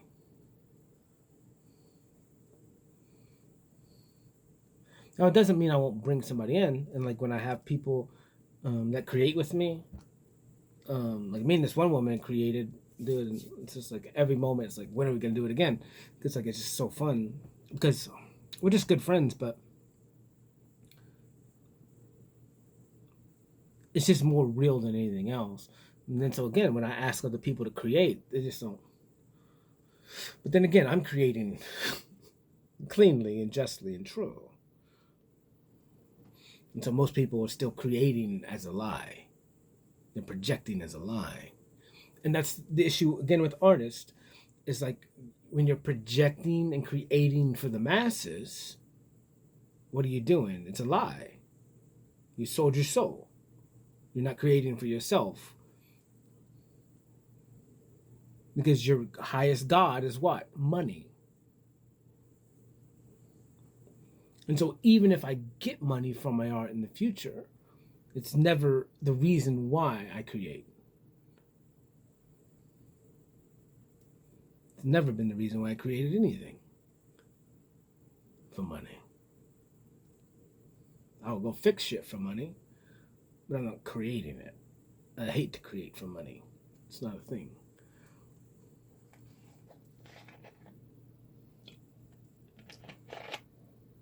Well, there's an idea where I can create in a stair step idea of like in the real fine print, maybe for what would it be? It wouldn't be for money. It would be for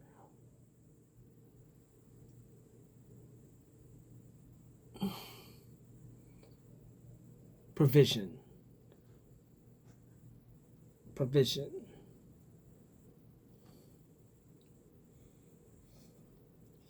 But yeah, really, like all this stuff just makes me so fucking happy, and that's such a beautiful thing. I had somebody in here the other night, and again, people project, people project, and it's like they say my stuff is chaotic. I'm like, no, at no point in time is this chaotic.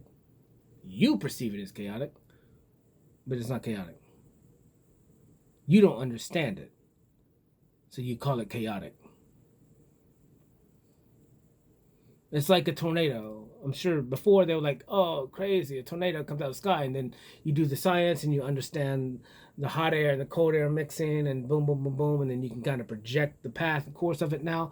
And so, yeah, it's still crazy, but there's a science to it. There's a method to the madness, but the madness is not the thing. The madness is that the other people don't understand what it is for that thing to exist. There's no madness in it. The only thing that's mad is other people sitting there trying to judge something that they don't understand. That's madness. When you're incapable of understanding that, it's below your fucking level. It's below your pay grade. You're not meant to understand something that you can never, ever obtain for yourself because of the sacrifice that it costs to get there and your inability to love yourself enough to do it. You're just a lesser class of human with a very, very, very small span of attention.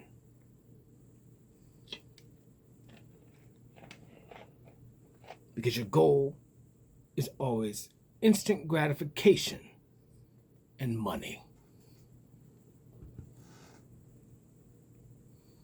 And as fast as you get the money, as fast as you can get rid of it.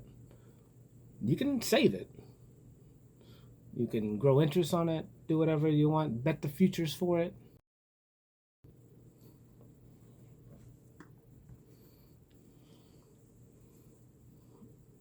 But you may not even last that long.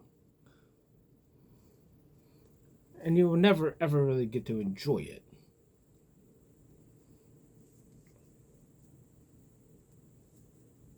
When you're always busy getting it.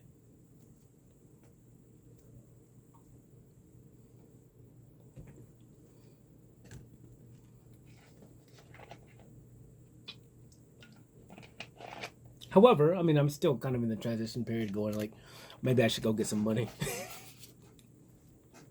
You know. Because it does come with a form of security. But it changes things a little bit for me.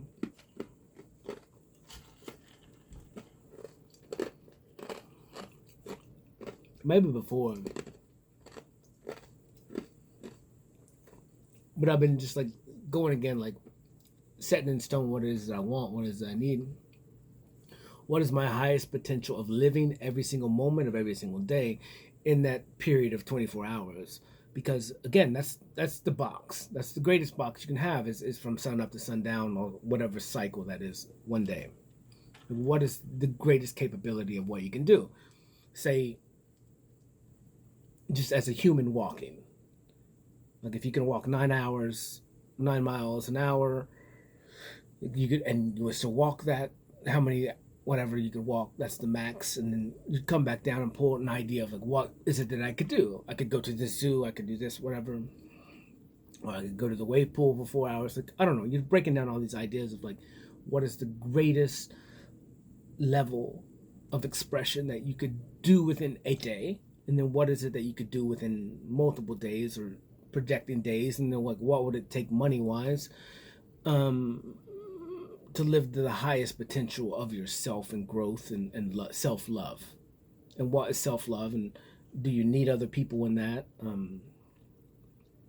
If you do, what kind of people, how many people, how could you divvy out your time equally to always ensure that you're giving to yourself first, and then everything else is coming out of you and because of you and for you, and as it trickle down economics onto other people, that you're always at your highest potential, therefore, and you're always in your stoic nature, and you're always in the greatest potential to trickle down positivity, um,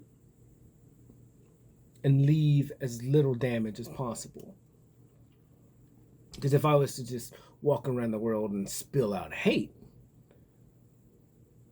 on everything I saw, if I was walking around and just be a Karen everywhere I went, with negative hate and anger, then that's going to spill. Now, maybe I do need to do that. Maybe one day a week I just need to go fucking Karen mode and just get the shit out, you know? But in the grand, and sometimes it's very needed.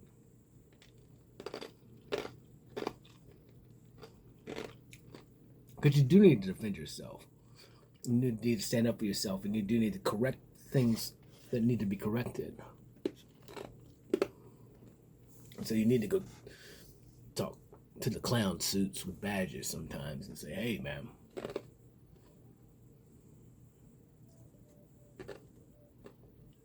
You're under arrest. Citizen's arrest, motherfucker.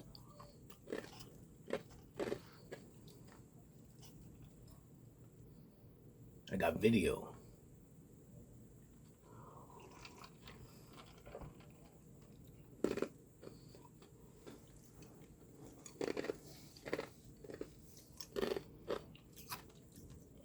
But whatever. But again, none of that shit matters in just a bit. Just have fun and create for yourself. I talked to another woman, and women are so funny. They're such liars. Yeah, me and this buddy were talking, and he's an old guy. He's seen a lot. And it was just kind of talking about the setups that women do. Well, they don't have they gaslight you. They gear you up, and they'll say something which is a literal fucking lie. And then the next thing that comes out their mouth, and I'm not shitting on women, this is just what I perceive. The next thing that they say is a lie defending their first lie. And then at some point, maybe you get the truth out, you know? Like,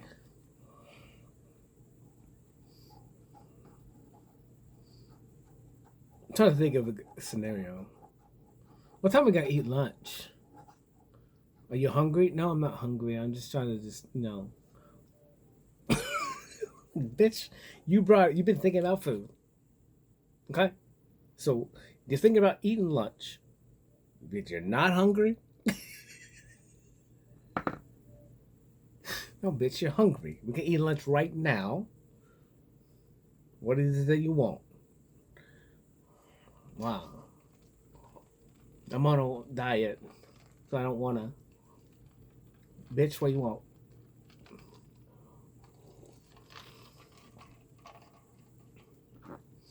If I was a bitch ass nigga. So then again, it's like I just don't play games. That's what's so funny. That's what's cool is like as you go through your journey, you're gonna meet people that it's content. I would say it was confirmation bias, but in my scenario, like I meet exactly who I need to meet. See the mirror in it, like, and this dude is me. This dude is so me, just older, you know, a little bit different scenario. Had a father, but like we don't give a fuck. We don't talk to our family. Like we both cut our family off. We both don't want anything to fucking do with them, and they don't understand it. But it's just like I can't tell you why I don't want to fucking be around you. Like you got to figure that shit out on your own. Like one day you'll figure it out, but you already know. And it just helps me like remind myself that I'm on the right page. Like everything I need is on my own. I don't have to team up with people to shit on other people because I'm not weak like them. I don't have to get in a group. I don't have to do all this shit. I don't have to be nefarious. I don't have to be insecure. I can be fine by myself, and I have been fine by myself. I take care of myself and all this shit, and I don't need a group of people. Anyone who needs a group of people to back them up, again, and it's not a sports event that needs 5 people on each side of the court, you know? Like, this is not a sports event. Like, this is real life, and you guys go book club it, and you go Christmas time, and you go talk shit about people, and it's just like, what the fuck's wrong with y'all? You guys been divorced, you got all this shit, stealing people's money, whatever. It's like,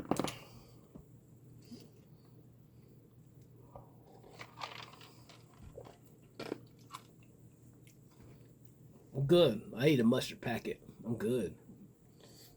Eat this body of the gods from mustard packets once a day, you know what I'm saying? But yeah, you have to be by yourself, and again, then it's a collaboration. It's like any sports game. Like, you need to be the best at your position. That's your highest goal. And if you want to help your team, then you need to be the best you. Who gives a fuck about anybody else? Be the best you in whatever it is that you do. Do nothing less. You know, and if you need to throw a helping hand or a word of encouragement or tough love to somebody, then yeah, but you can't do any of that unless you're your best self. Because it will not and cannot be respected. And so again, like, what's your goal? So like, if I needed money advice from somebody, then I would go to the person who's built a life cultivated with their God being financial security. But that was never my goal. My goal was just to make it. And actually, my goal wasn't. My goal was just to breathe until I do die. Hoping that I didn't make it to 30, that I didn't make it to 20, that I didn't make it. I don't know how the fuck I'm saying it now.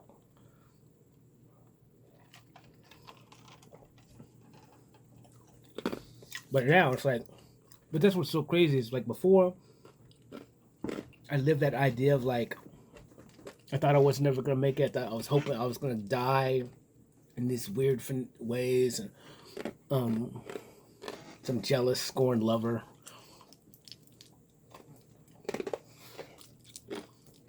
But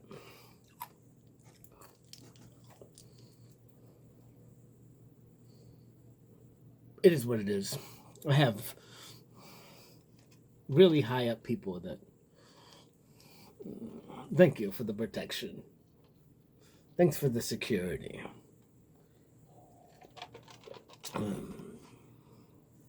But now I get to the point where it's like I'm ready to die at any point. I'm done. I don't give a fuck. I don't give a fuck what happens. If this world burns in fire and brimstone, I did my best. It wasn't up to me. And that's like, I could preach and preach and preach and preach love and take two people's hands together and merge them together, but that's all I could do. Like, it's up to each individual person to change their hearts and minds and their actions. So even if I walked up there and dueled Vladimir Putin one-on-one, which it's open whenever you want, sir, winner takes all.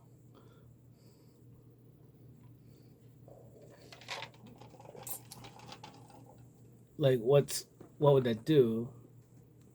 Unless we all, each individual acting part, did their part to make the world a better place, which is compromise. But there's not much compromise when you're your own highest potential and you're not trying to impress anybody. And then you understand that like pussy and dick and sex it doesn't really validate you. And if it does, it's for a fleeting moment of validation. But then the moment that they walk out the door, now you need to go get validated again because your validation just left to go live her life or his life, even if they just had to go piss. And that's where that, like when a kid when the separation anxiety, that's what that is. It's a childlike idea. So these humans, again, that's why you got to have this 360. You got to be tracking people on the phone because you have separation anxiety because you're a fucking child who's insecure with themselves and can't sit with themselves alone. In which all I am is alone and all I've ever been is alone. Separation anxiety, I do not have. So therefore, if you need me to validate you with my presence 24/7, I'm not going to give it to you because I don't understand it. I don't need it. So it's hard for me to give you something that you're not even capable of understanding because you're a child that's insecure. And you need somebody to validate your being. You need to be watched 24/7 by watching somebody else. It's embarrassing.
Got a new toy. He my friend. He my friend.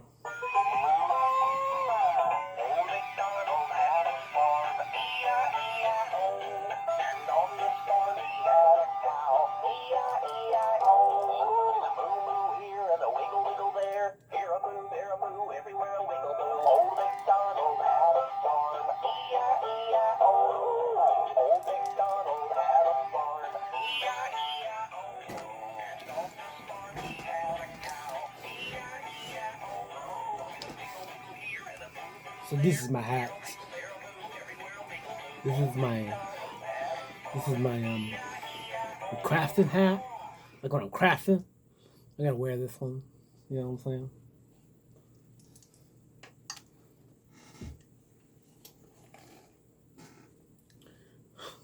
This one's big. This is a big one. We got a little light right here. There's a light on. It's nice. It's cool.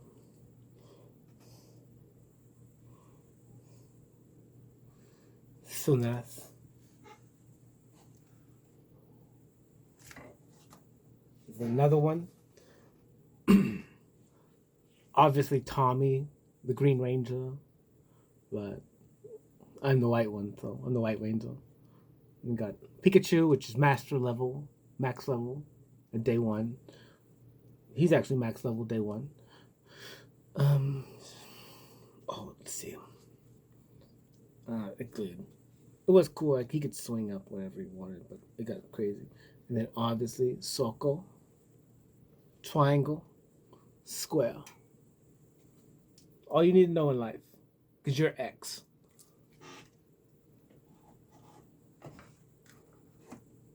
And then this is my food hat with, we got Bumblebee in there.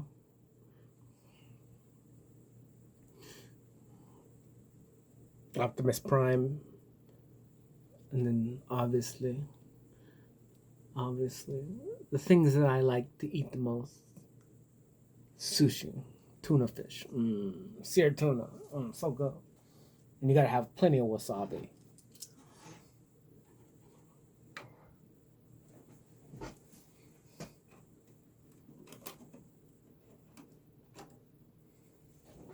And then this one, so there's Brian's work truck.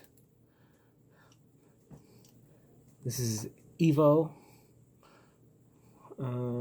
This is Letty's Viper. This is one of the Sting cars. It's a Mustang 1911. And then obviously the Mustang. And then we got Lightning. We got Carrots, broccoli. And we got, boobies. Oranges, boobies, oranges. And avocado hearts. This is delicious. So good. And Khan. Everybody loves Khan.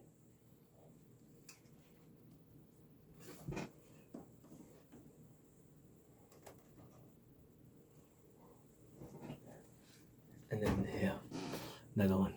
So then got T-Wax. This guy's hand is on there. We got horses. A black cowboy. Me, obviously, I'm cowboy. And then we got some white girl that likes horses, Some white girl like horses. And then this is from Taos. I got this at the reservation. The Pueblo. And then this is the big monster truck. I have the big one right there on the wall. And then obviously I'm the Black Panther. Panther Claw. And then these are some Oakleys. It's very expensive glasses. This is a very expensive hat. This is a very expensive hat. Probably like $500. $400. Nah, maybe to make it, maybe like 400.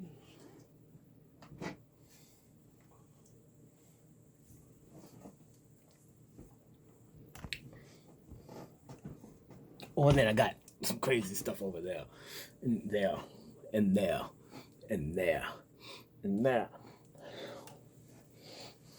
I have very sensitive snout. Every time, little long hair, knife. Put my hair.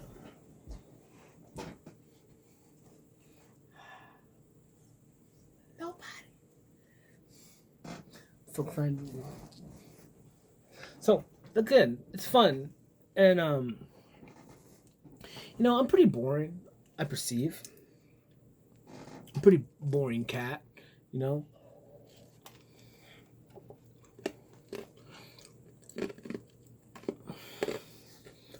A lot through this journey, for me, was like learning to answer the question of what it is that I want, because all my needs are always met. So then it's like learning what is it that you want, and that, but also understanding, do you really want it? And then, do you even understand the gratification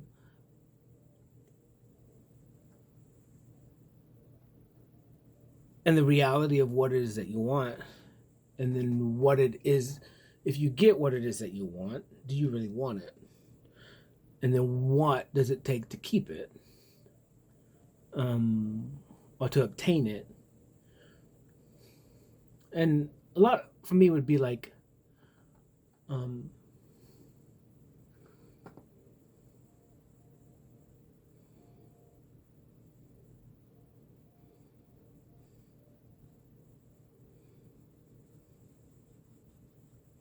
it'd be like, what would it cost you to keep my attention?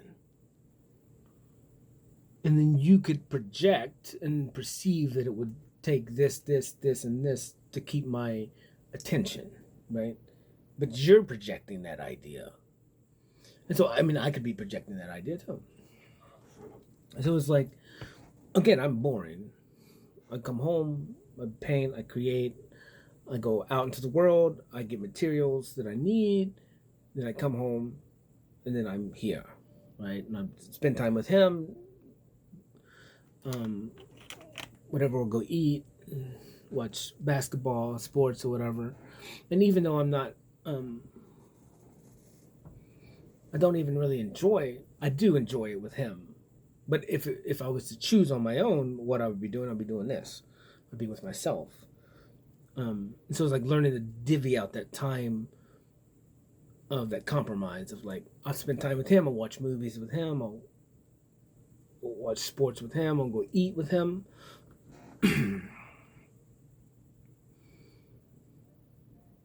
But I could do all that on my own. And if that was the choice, then I wouldn't do watch sports or basketball or any of that shit.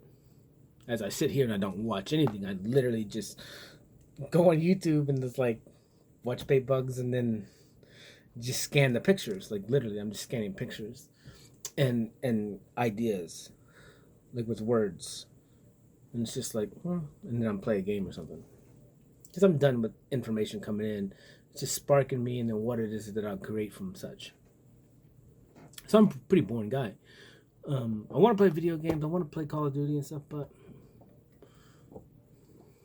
at the same time, I understand like the instant gratification from it. It's not fulfilling enough, unless you was playing for a reason or purpose other than fictitious clout, I guess. So then again, I'm still kind of building this while resting and like understanding that me creating one item or me doing one task a day is enough. That's another thing is like when I started my journey, I thought what I was worth was what I could create, what I could do for somebody, or what my production was, work-wise. And then obviously the thing of that was money, right? And then like what I could do with that money or how I could present or how I could provide for another human being, a woman, how I could provide for her. And then I realized that if you provide for a woman, if you provide for any human being, and they're not grateful for it, or they don't show you things in return for appreciation and not just sex. Sex is not, it's not, it is, like your body is something that could be cherished, but it's not. Like you done fucked yourself too much to do that. So it's not cherished. What I'm saying is like you've had too many past relationships where you did one night stands or you didn't care about yourself or you did this, that your worth value is so low now that you can project that you're worth something and that you're going to hold out for somebody, or you want to be special, or that you want to be courted, but you're not worth any value. Like you're not. So that's just the reality of it. If you're an older woman or whatever, like your sexual market value is none, zero. You don't have any, if that's what you're claiming. So other than the basic level understanding of you got a hole and we can fuck it. And there's no just ands or buts about it, and you can't be a born again version. No, that's not how it fucking works. It's a fictitious lie. So again, so you might as well just fuck everyone the first night. You know, you can't. There's no I pretend that I'm holier than now. Now I want something special. It's too late. You don't fuck that. There's real life repercussions. So again, and then that's where you just have to be okay with that and overcome that, and then you are of value. Because it's not about your vessel that's value, it's you and your mindset and your understanding that's value. Your soul that's a value. So it's like you know, if you understand that, you do. If you get offended, it's because you know I'm right.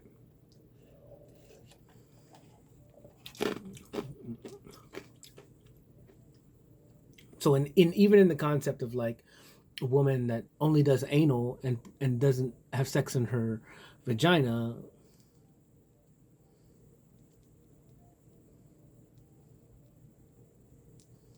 it's not, you're not special. You didn't really save anything. You did everything but.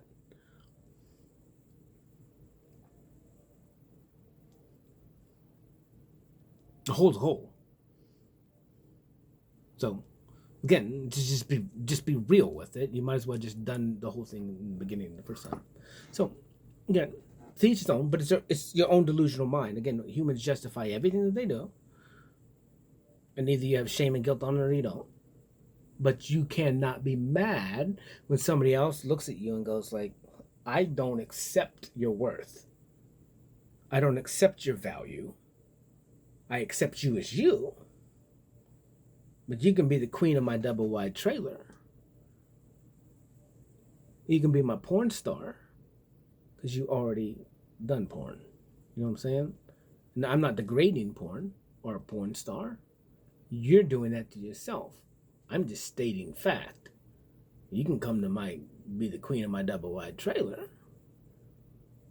I'm asking you, are you neglecting the fact that I'm choosing you to be the queen of my double wide trailer? No, you're just so into your head going, oh, he's calling me this. I'm going, but I'm just stating the fact of what you call yourself. I'm agreeing to it, and I'm still wanting you to come. I'm not degrading you. I'm accepting you. Can you accept you?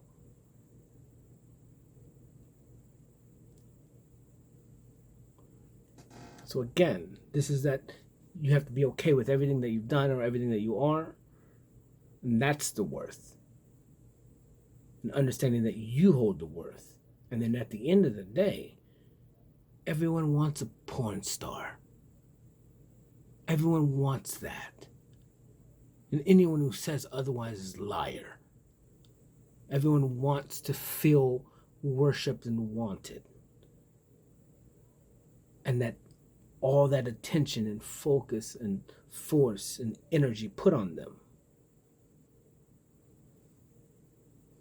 It's just, are you capable of understanding and accepting that that's what you want and learning to ask for it?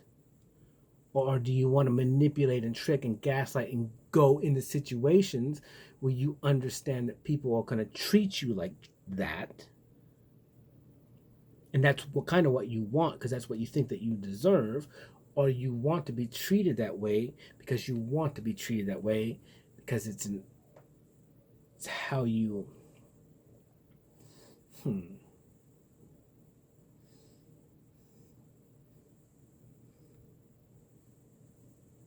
There's an idea. So there's two different, again, I'm a multiple personality type of dude. And but I'm only really okay with authenticness. So like if you authentically want me to write on you and call you a whore and then degrade you, as long as you authentically want that, I'm cool with it. But if you think that that's what you deserve because of something and you think that that's what it is, then that's different. And I don't want to do that. Or if you've seen it on things and you think that that's what you want me, that's how I want to treat you, then that's not authentic and real. So it's what do you want? What are your desires? It's like if I want you to just suck my dick, then I just ask, like, that's what I want. But I don't want you to want to suck my dick because you think that I want you to, but you don't want to do it. You see what I'm saying? Then I just don't want any part of it.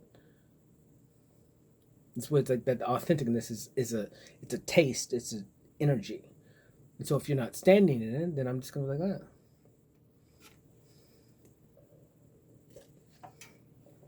I only want to do things that people want to do, because that's where you hold accountability for yourself in that. And if there's any taste of, I don't really want to do this, and then you do it, then it's tainted. And it's not love. And so it's very hard for me to do things that I don't want to do. I won't do them. And maybe it's not that I don't want to do them, I just don't want to do them today. And maybe tomorrow I do want to do it, but just not today. And that has to be okay. And that's how I work, too, in general. Some days I don't want to work today, so I don't. I have a job, I need to go do it, but I don't want to do it today. I'll wake up tomorrow, maybe I'll do it. Maybe I won't. Maybe I'll wait till Wednesday. Who knows? Or maybe I won't do it at all. But that's just kind of how I am. But because I understood and learned that if I go do things when I don't want to do them, it's always a fucking problem. So I just learned that. And so then I learned to act that way with everything, with relationships, with anything, with advancing on women or anything. Like if I don't feel right about doing it today, then I'm not going to do it. And then maybe I never do it. But then as I look back, I go, I know that's why I didn't do it. Because I needed more time to see how this was going to play out. Oh, that bitch is a snake. I just needed time to see it. And so instead of me getting bit, she tried to bite me behind my back. And now everyone gets to see a snake. Because I stayed far enough away that I'm innocent. And now everyone sees that I'm innocent. And now the snake is seen. So. And some of that, again, has to be, it has to do with rejection, too. So it has to do with, like, how is someone going to act when you reject them? Or if I was to say, like, I'm not going to have sex with you tonight, but I don't maybe say I'll have sex with you next time, but so they get rejected. So then you get to see how someone's going to act when rejection comes. Or how they feel it as being rejected. And I'm not rejection, I'm just not hungry today. You think I'm rejecting you. I'm just not hungry. And I'm not a glutton. So I'm not going to overeat today. And you think it's rejection, and then you go off the deep end, making up stories and projections and saying I'm a bad guy because I rejected you. When I'm going, no, I am a snake, literal reptile. I only need to eat once every so often. So I'm digesting my food. So I'm not coming back, and I'm not until I'm hungry. And that's the idea of controlling your sexual desires. If you get your sexual desire met, then you don't need to constantly chase sexual desires tomorrow. You have a window where you're fulfilled, where you're full. And so if you're having, one instance would be like, so I could have sex with someone and we have like a little honeymoon phase for the first couple of days, like you're getting your full, you're a little glutton in the beginning. And then you can have sex once a week, and that's all I need, right? And then I'll crave it another week from now. But if I go have like meaningless sex, then I'm not full. So then I need to go have sex again or go get fed somewhere else. And so then you got to just keep feeding until you're full, and then you can go for a while without it. So you gotta watch yourself with that. It'd be the same thing with drinking, like, or chasing dick, chasing pussy. Like if you're not getting fed, then the sex that you're having, it's not intimate enough, it's not real enough, it's not true enough, it's not good. So then you're craving it more because it's not cessation, it's not delicious. And so you're having to go chase those voids other places. And so you got to watch that. And that's the same thing with relationships. It's like I can come together with somebody, we can get our fill in relationship wise, communication wise, love wise, time, attention, and focus wise. And we don't have to be on top of each other because we're good until the next time. You know, or we don't have to be speaking all the time. We can just sit there in silence, or we can just sit there and create together. We don't have anything to talk about. We don't need to. We're just happy with each other's presence. It's enough. And maybe we just want that consistent pressure on each other all the time, but we don't have to do anything more than that. We just want to be held. And that's enough. So again, like there's all these dynamics. But again, it's like eating good, nutritious food. You don't need as much, and it will last longer. Like if I eat 5-6 eggs a day, I'm good for 8, 9, 10 hours. I mean, I only eat once a day, but depending on whatever cycle of metabolism that I'm controlling or putting my body in during that period of time, depends on how I eat, depends on what my goal is. I don't have to work out. I can just change my eating habits and project them. I can change those in the day, what it is and how I want my metabolism to run. And then I can choose what it is that I eat to kickstart whatever thing I want. But yeah, so then you look at yourself that way. So if you're not getting fulfilled with your focus, time, attention, it's not getting returned, whether it's your husband or wife, then you need to get fed somewhere else.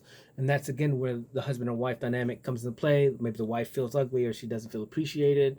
Again, this is why I say you need to touch each other, first of all. But you also can't be rejecting people in that touch either, and that's difficult.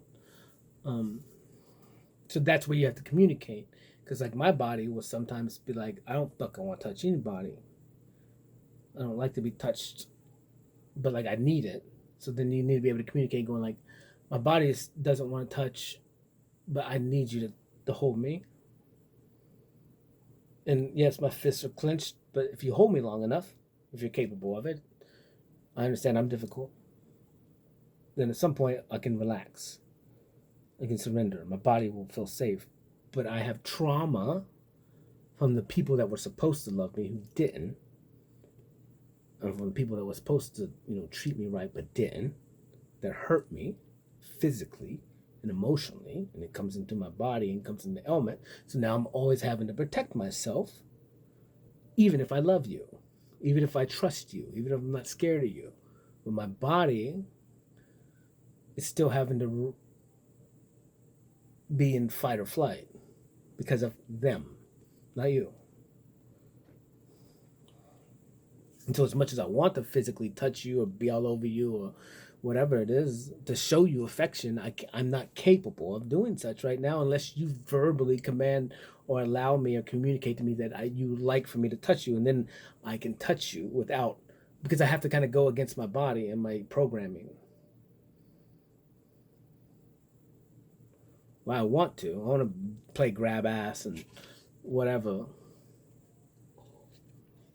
flirt physically and all that stuff, but I can't because my body won't allow me to do it without the verbal command. And so again, I'm a little bit difficult. It's hard for me. But I mean, I was taken advantage of so much, and people just touched me my whole fucking life, dude. I talked to this one woman, and she was a bouncer or something. And she's like, every time she went out to the club, she told me, she's like, I couldn't walk through the crowd without people just grabbing her pussy. I'm like, what the fuck are you talking about? You mean you walk through the crowd and people just grab your ass and grab your pussy? Like, I've never once in my life just thought that was a good idea. Other than maybe me with somebody, like, yeah, grab pussy. That's the next event. Like, we're alone, you know what I'm saying? Or whatever. We're a partner thing. Like, yeah. But just a random stranger, like some beautiful, attractive woman walking through the thing, like, and you just reach down and as she's walking by, everyone's just grabbing. That's weird. Something's wrong with you. Again, like, it's crossing boundaries. Shitty. But then again, my whole life, men or women, like when they're talking to me, both sexes, they're just fucking all over me. I'm like, and I just sit there and I'm just like in my head, I'm going like, I don't get it. Especially the men, I'm just like, I don't get it. I'm like, we're friends here, but everyone's always handsy. I'm just like, man, like, do you see me put my hands on you? No. So what makes it right for you to put your hands on me? Did I welcome it? Did I say, come, touch me? No, I did not. So again, it's just different levels of understanding, different levels of programming. Just because your family was real handsy with you doesn't mean I'm going to be handsy. That's weird. First of all, they're your family. Second of all, it's fucking weird. Your sexual nature.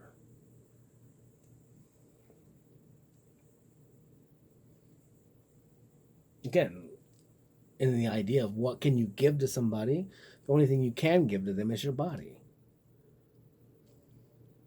So in one instance, and of course counterintuitive, whatever, um, or hypocritical, but it's like, yeah, you know, and it's the same idea again. Like a lot of women try and make me jealous, um, so they'll go do jump in other dudes' arms and all this shit, and I'm just like they're going like this not working. Like what is this? What is jealousy? Jealousy is an emotion that causes you to check yourself, not act out of insecurity. And so if I'm at a higher level of understanding, and these women are down here in this old child play where they think um, they need to make other people jealous to get the object that they desire by giving desire to another person so they can compete over them. I'm just like, this is a game that nobody ever wins. There's only losers in this game. And the only way you can win the game is by not playing the game. And I choose not to play. I don't play games. Games are for children. And I'm not a child.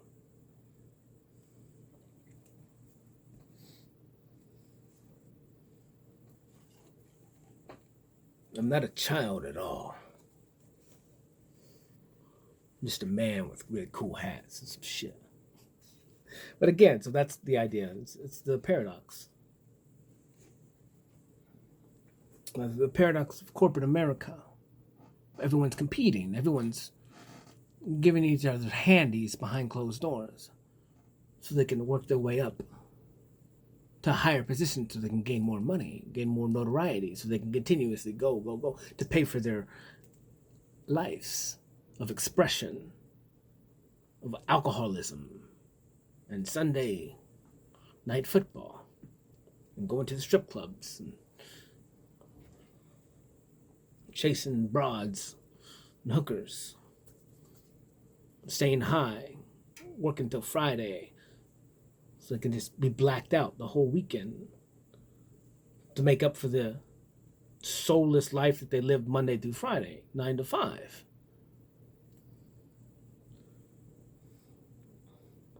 And to each his own. Who's right? Who's wrong? You know, maybe I struggle in the money department and maybe they have enough to blow on hookers. Who's right? Who's wrong? Who's having more fun? What if life is about having fun? And it costs something? Or maybe it just costs nothing. And the hookers and blow come to you.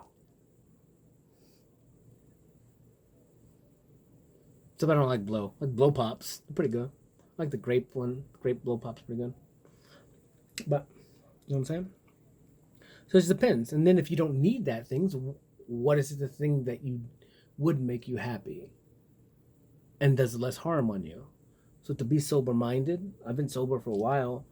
I still dip tobacco, drink soda pop. Um, But I try and be sober. But then again, I was talking to somebody, and she was like, "Well, either you get drunk girls because they like to fuck crazy, which I like to fuck crazy, or girls that are smoking or high, or on gummies. Those are the girls that you want."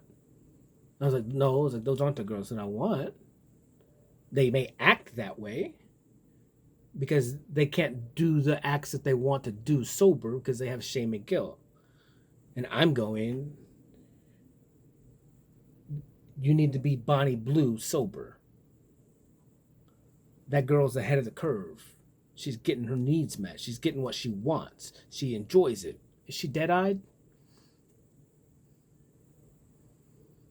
Is she doing what she wants? Is she happy with it? Is she having fun? She's living her best life from my perspective. And she has no shame and guilt. All her needs are met.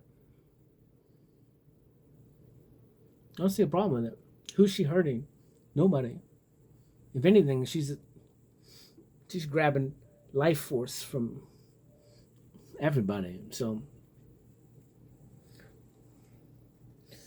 again, I would say too much of anything is a bad thing, but again, I don't know. She's happy with it, whatever. And then people judge her. Why? Because she's fucking all day long and having the time of her life.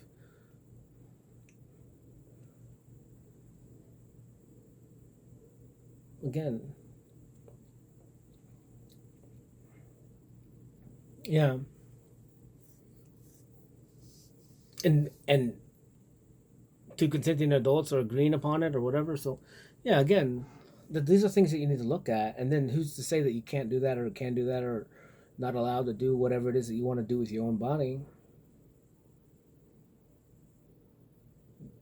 A government that literally killed races of people and stole everything and can come take your house at any given time with eminent domain.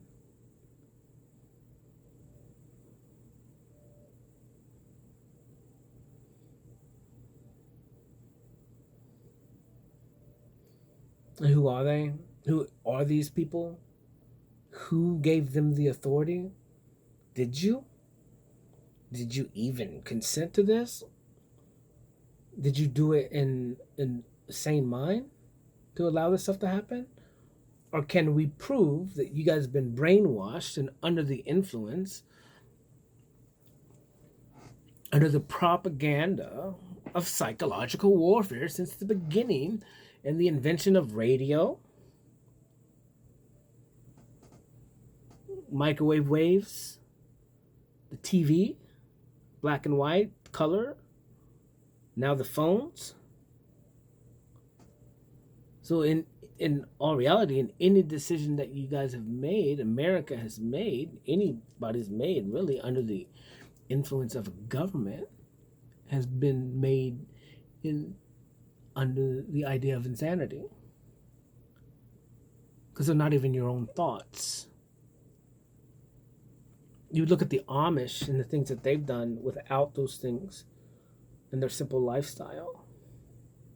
I'm not saying that they're right, I'm not saying that they're wrong, but they've not been influenced by anything other than, well, a book. So even then, under the influence of a book. And then you could, so it's like, what? What is this? How is this? Music. Would there, in any concept, would there even be any innocent man? If at any point in time anything that was created influences somebody to do something against their base level understanding of expression, was it, maybe there is no accountability. Maybe it's always somebody else's fault. Or it has been, or could be deemed as such. Like a police officer who pulls the trigger on a young child, on an innocent man. Well, it's not his fault. His training. And then the training was whoever da da da da da da da da. Right? Mm-hmm. You still her. Use words. Man, my mom's been dead for a minute.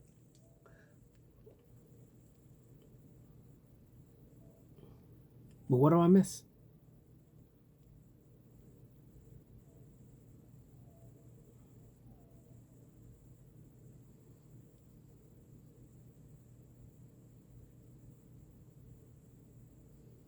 What would you give me?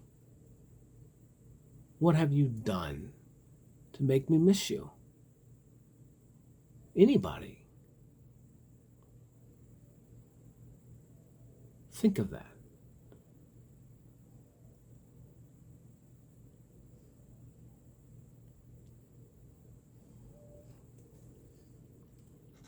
And then think about that. Then think about the people that you miss and why. And what is it that you miss about them? And then go, no, what is that in me that I can cultivate for myself? Time, attention, that make me feel heard. Again, I get people all the time that saying that they feel like they have no support, they don't have anyone listening to them, no one takes their side. Well, maybe your fucking side's wrong. Maybe you're a cunt. Maybe you're the fucking problem.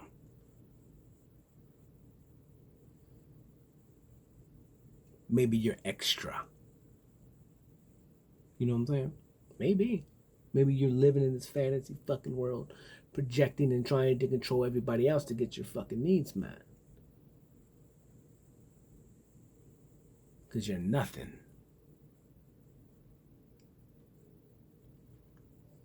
It never works out for me.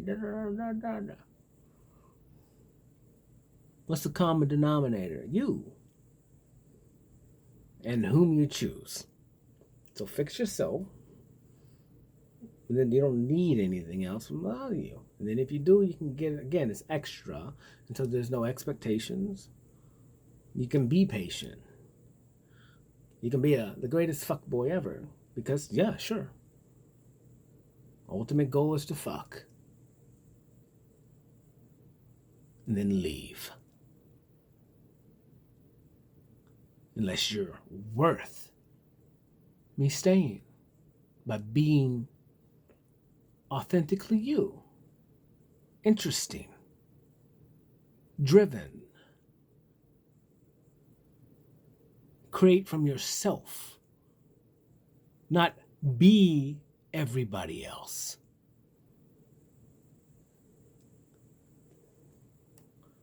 You have to stand out. You have to be different. If I want a girl like you, well, she looks just like you too. She twerks on videos just like you too. She bitches just like you do too. She thinks I'm a liar like everybody else does too. She's hiding all kind of shit in her phone just like you do. She's looking for the next best thing just like you do too. She's never content with anything just like you. So why don't we all just be fuckboys? Because everybody's the same anyways. Fuck yeah.